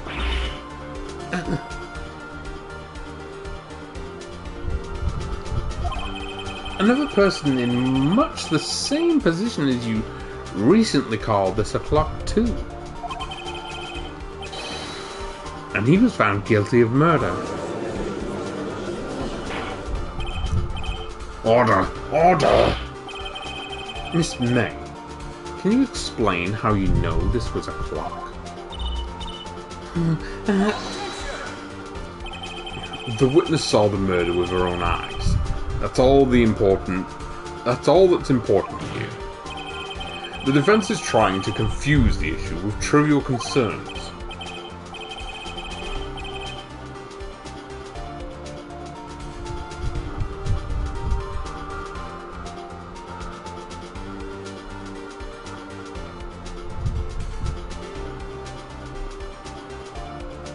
Yes, of course. You will withdraw your question, Mr. Wright. But questions are all I have, Your Honor. And as you may recall, I've caught murderers with these questions before. Well, only once. Objection sustained. You may continue to question the witness. Phew, that was close. If he stopped me there, the trial would be over. Huh? What? So what happens now? What happens now is you answer my question. How did you know it was a clock? What? That's... because I heard it. Yes, I heard it say the time. So you've been to the law offices of Fay & Co? No. Hey, I didn't say that. Why would I go there? I heard it from my hotel room. The law offices of Fay & Co, where the murder took place, is very close to the hotel.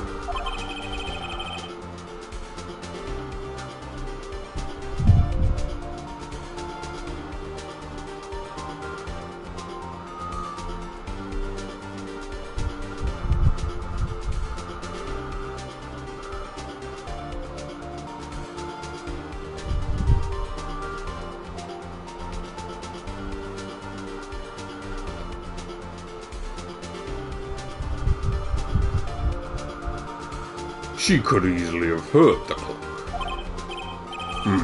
Well, Mr. Wright, are you satisfied? No, Your Honor. I can't give up now. I'm not satisfied because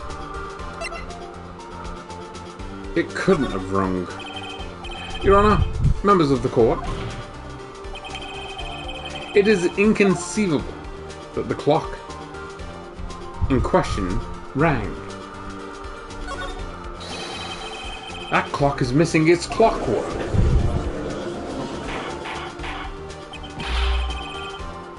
How could you possibly? Just take a look, right now. Ooh. See anything interesting, Your Honor? It is as the defense says. This clock is missing its clockwork. It's quite empty.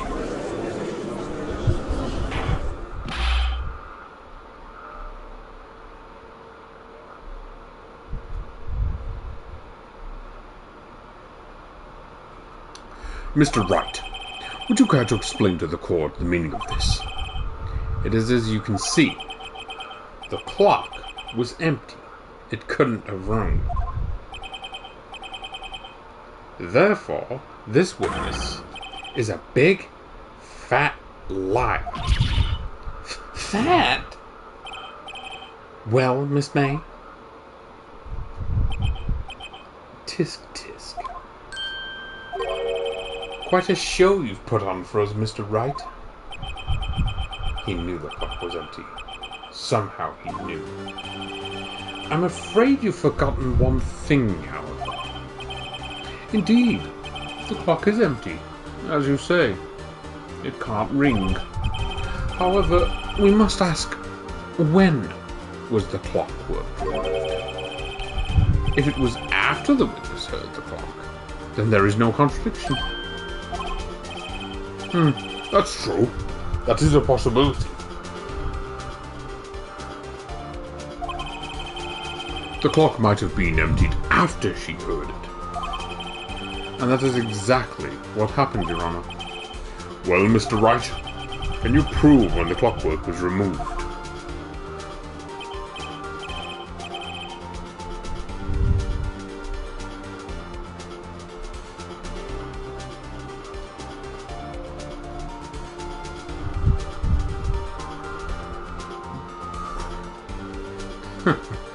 Impossible, of course.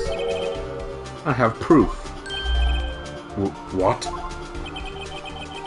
Wasn't it you who told me proof is everything?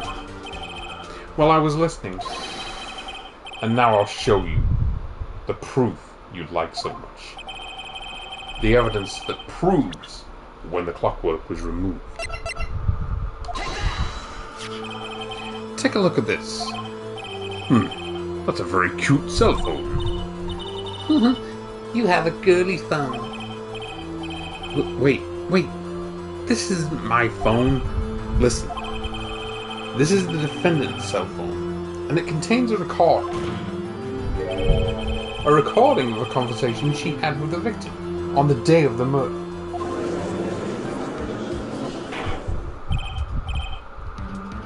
Oh, no problem. If I'm not still streaming, I'll catch you in chat. Order! Order! The defendant's cell phone. This wasn't brought to my attention. Perhaps Detective Gumshoe overlooked it. The detective better remember he's up for evaluation soon. I gotta say, I'm starting to feel bad for the big fella. Let's hear the conversation. So you just want me to hold on to the thinker for you then? If you could. I should probably tell you, the clock isn't talking right now. Huh? It's not working, that's lame. I had to take the clockwork out, sorry. September 5th, 9:27 a.m. Your Honor, I think this makes it clear. The clockwork was already gone by the time this was recorded.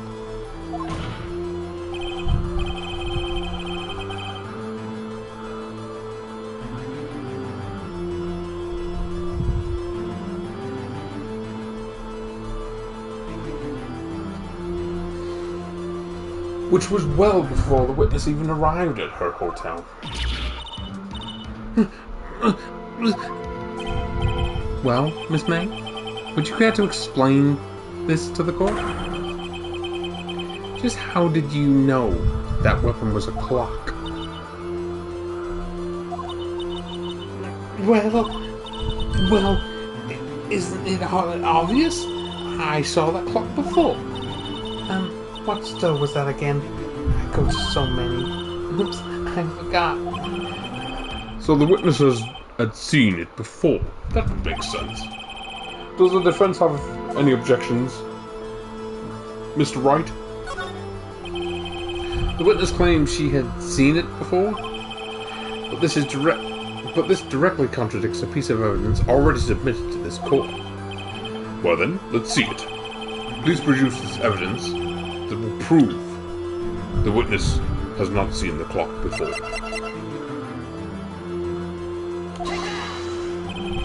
It's simple. The clock was never in any store. Ever. What? A friend of mine made that clock. Only 2 exist in the world. And the one that isn't here is in police custody. Impossible. Everything is sold in stores. Miss May, I think it's high time you went shopping for a better excuse. Oh, excuse is not on sale today?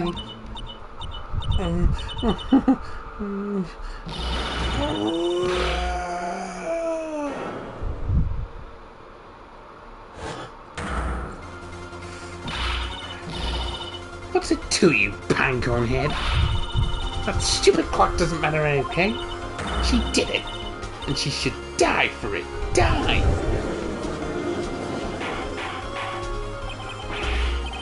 Whoa, let's not get ahead of ourselves. This is a court of law, and the witness will remain calm.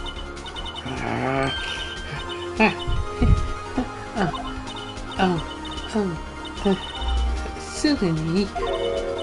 Did I, lose it? I guess I did.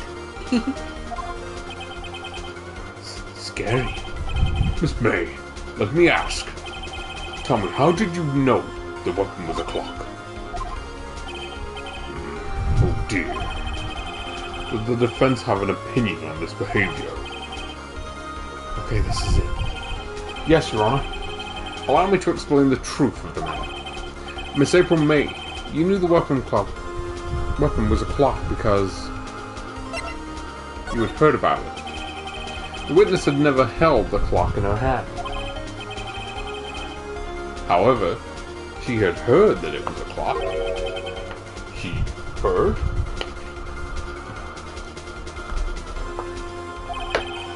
That is correct, Your Honor.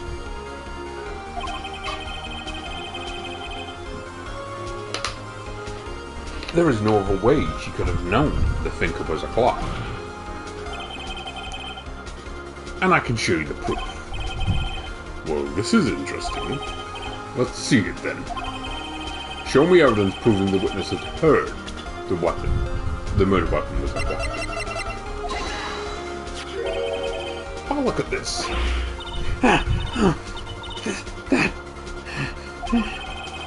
I found this in Miss May's room.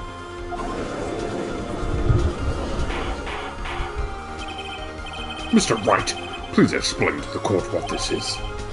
Miss April May, you were tapping the victim, Miss Mia Fey's phone, were you not?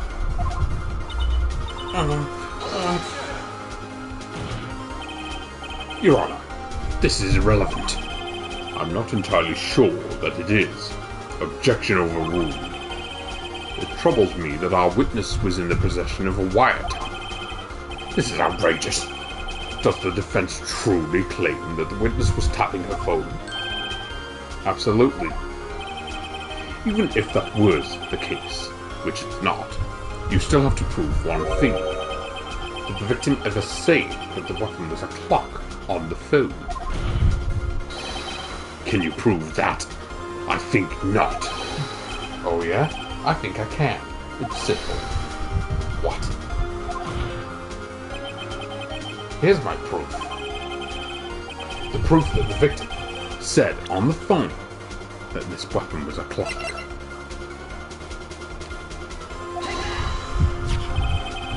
I present the defendant's cell phone.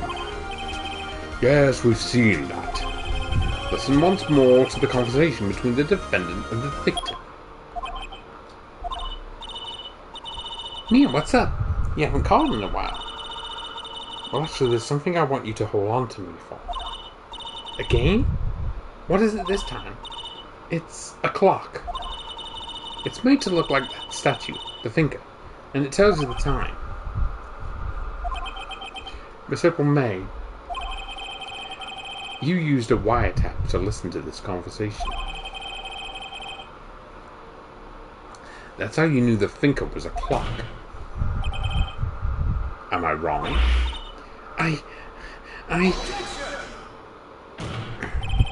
Your Honor, this is ridiculous.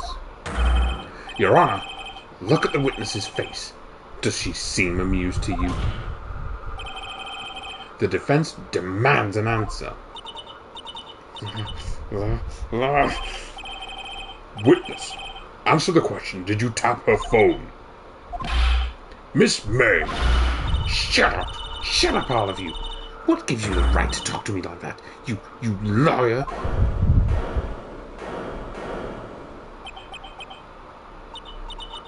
It's no fair. All of you are ganging up on me like that. Oh, so I'm the bad girl, is that it? Is that it?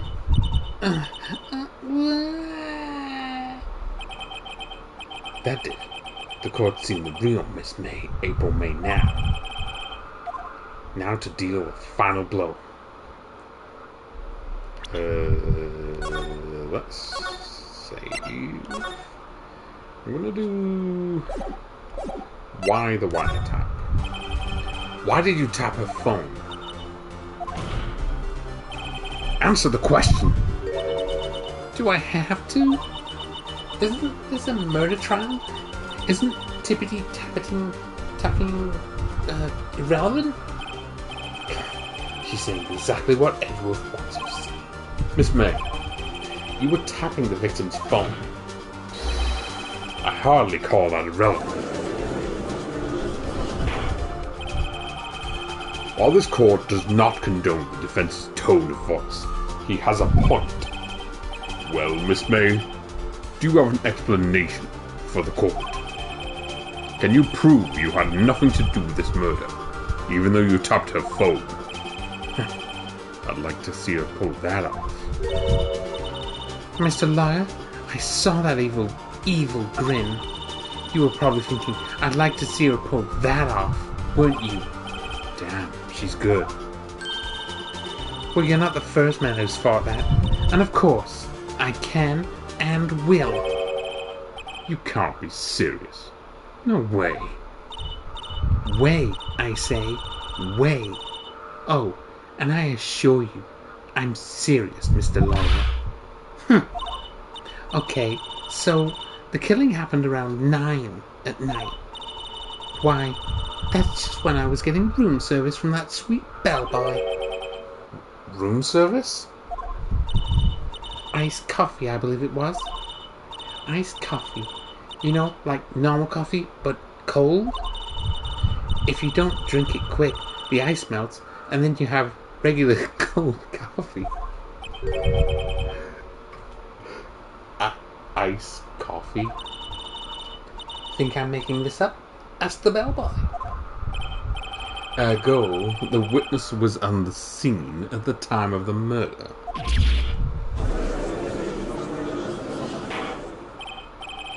So where does that leave us? It is my great displeasure to inform you that the witness appears to have been tapping the victim's telephone. However, this is a separate crime with no bearing on the current case whatsoever. Her testimony stands. She saw the defendant, Maya Fey, commit murder. No. They're going to let her just walk away? There's no way I can win this unless I tie Miss May to the murder somehow. Well, does the defense have anything to say? Well, think of something. The defense would like to call the hotel bellboy as a witness. There's something suspicious here, and I'm going to get to the bottom of it. I think you've sung quite low enough already. I object to calling the bellboy. Why? What's your reason? Because I hold that the wiretapping had nothing to do with the killing. However, if you agree to one condition, I'll consent to calling this witness. Condition? If Miss April May's alibi is not called into question after you examine the bellboy, then you will recognize that Miss April May was not the killer. Thus, she is innocent. And thereby, you must also accept the verdict of guilty for Miss Maya Fay. This is my condition. What? I'd better find something suspicious in that bellboy's testimony. Otherwise, Maya will be declared guilty on the spot. What should I do? Alright. I've got nothing to lose. Except for, well, everything. Understood. I accept your condition. Fool. You fell right into my trap. Uh-oh. Wait. Very well. The court calls the hotel bellboy to the stand.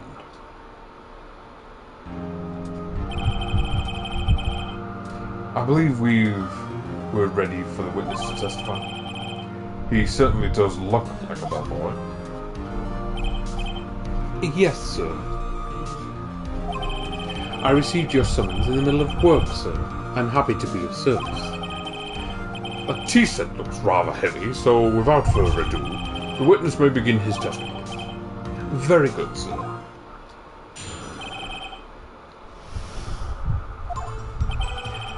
I am the head bellboy at the fine Gatewater Hotel, in business for 4 generations.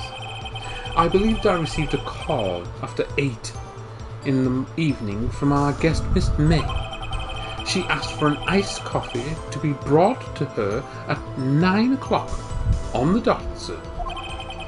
I brought it to her at precisely the requested time, of course. And I delivered the iced coffee to our guest, Miss May herself. I see. The defense may begin its cross-examination. Right. I'm ready. I hope. This is it. I can't prove Miss May was involved with the murder now. I will be finished.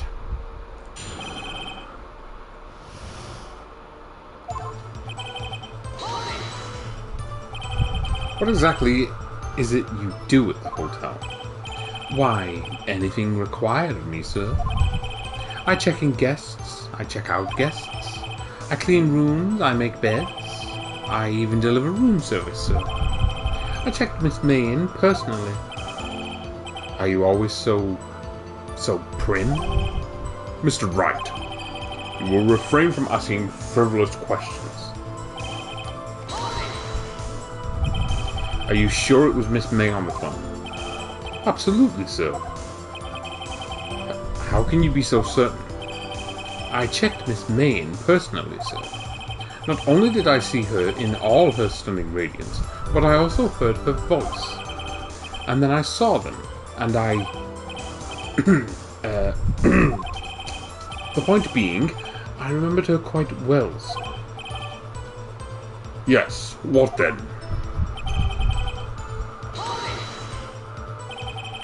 9 o'clock on the dot, you say? Yes, I confirmed that detail several times. She was watching a program on the TV and wished to drink after she finished, sir. 9 o'clock, time of the murder. Precisely 9, then? Precisely, exactly, and most definitely, sir, 9 p.m. How can you be so sure? Miss May was quite insistent that it be brought then. Oh, bellboy, tee-hee. I'd like iced coffee at exactly 9. Something like that, sir. Therefore, I knocked on her door at the crack of 9, sir. Why would she be so particular about the time?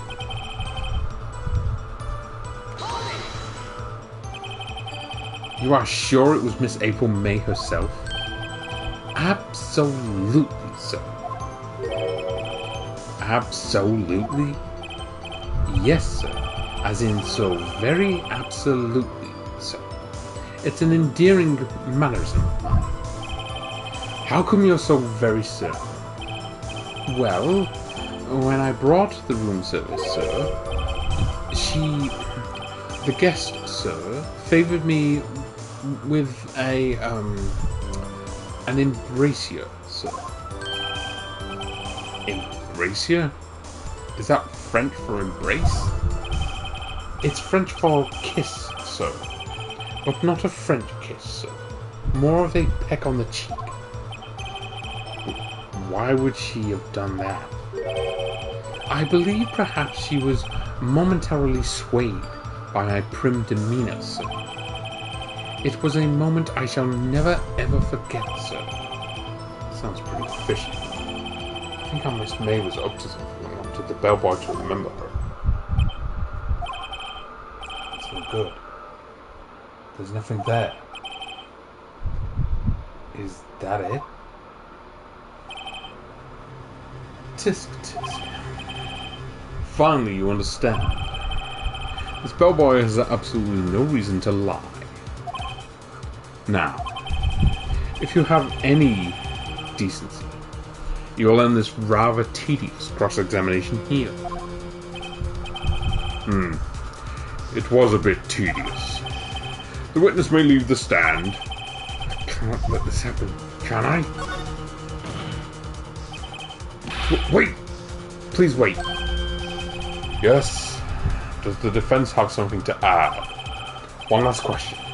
Let me ask one last question. Your Honor, I must object. The charade of justice has gone on long enough. Now, Mr. Edgeworth. All right, Mr. Wright. I'll give you one more question. That's all. Okay. This is really it. This is my last chance. What do I ask him about?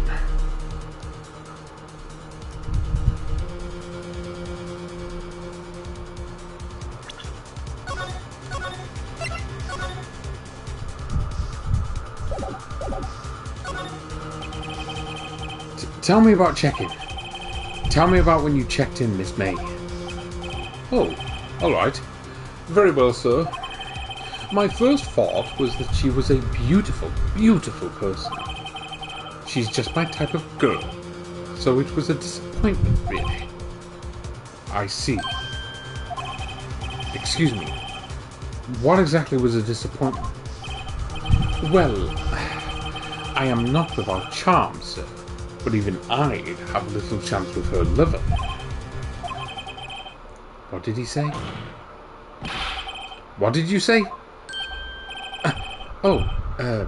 Rather. Quite.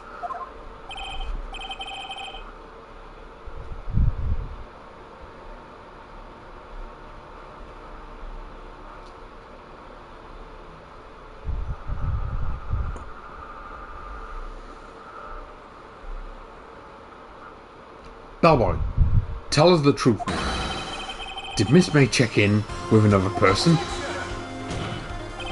I object. That was objectionable. Objection overruled. The witness will answer the question. Yes, I see. Why did you not mention that in your testimony? Well, sir, you didn't ask. Nice try. That's the sort of thing you're normally supposed to mention.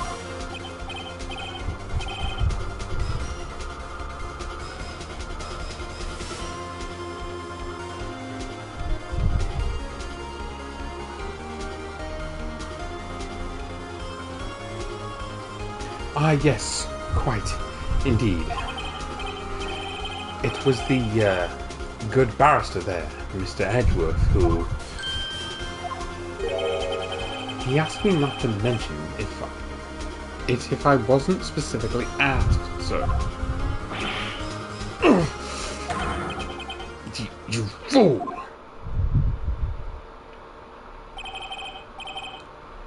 I've done it. I've won.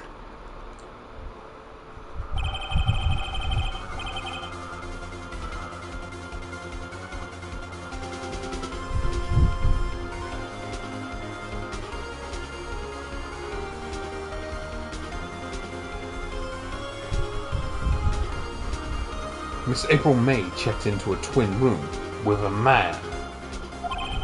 Correct? Yes, sir. Then when you brought room service, you didn't see that man in the room. That's right, sir.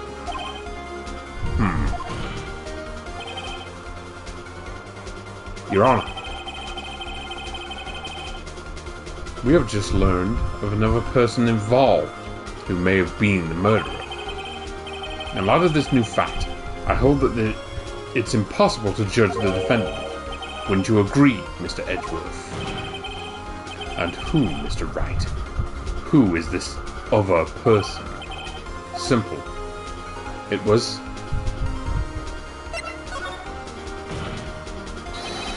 the man who checked in with Miss May.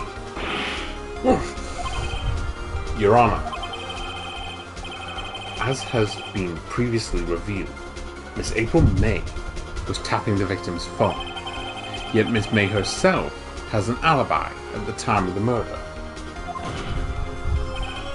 However, that does not clear the man that was with her. The bellboy saw no one else in the room at the time of the murder. My, what a convenient little setup. But it's too late.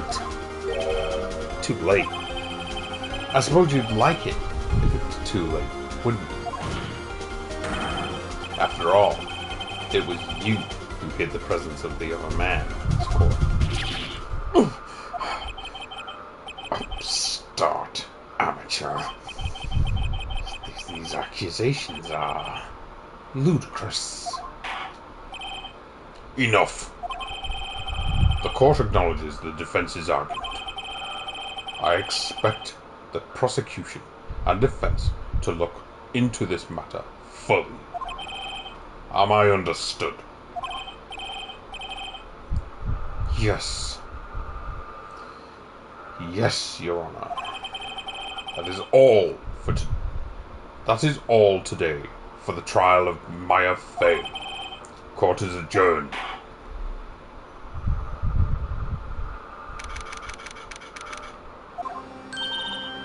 Mr. Wright, you were amazing in there.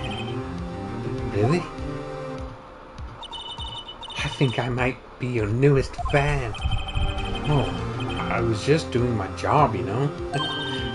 And again, the third attorney was pretty cool too. Huh? That face of his, with his eyes wide and trembling lips, sent shivers up my spine. If you say so. So what happens with me? Do I get to go home now? Well... no, I don't think so. Not yet. Oh, I see. But I got a great lead in today's trial. A lead? That man with Miss May. He's the key. Oh, I get it. What happened to Miss May after that, anyway? I heard they arrested her. I guess she's learning her charms. Won't work everywhere. She's probably at the detention center now. I may have to go down there later.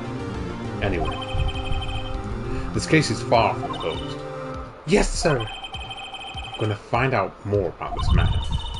Do you think he was the one who... Maybe so. Sis. Don't worry. I'll find him by tomorrow, I promise. I'm counting on you.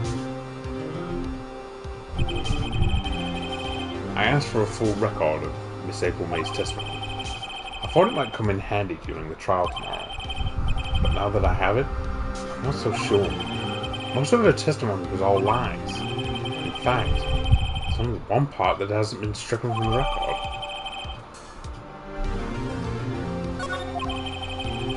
I don't know how much good this would do me at all now. Anyway, time to hit the pavement and do some investigating. Maya doesn't belong in that detention center, and it's up to me to set her free.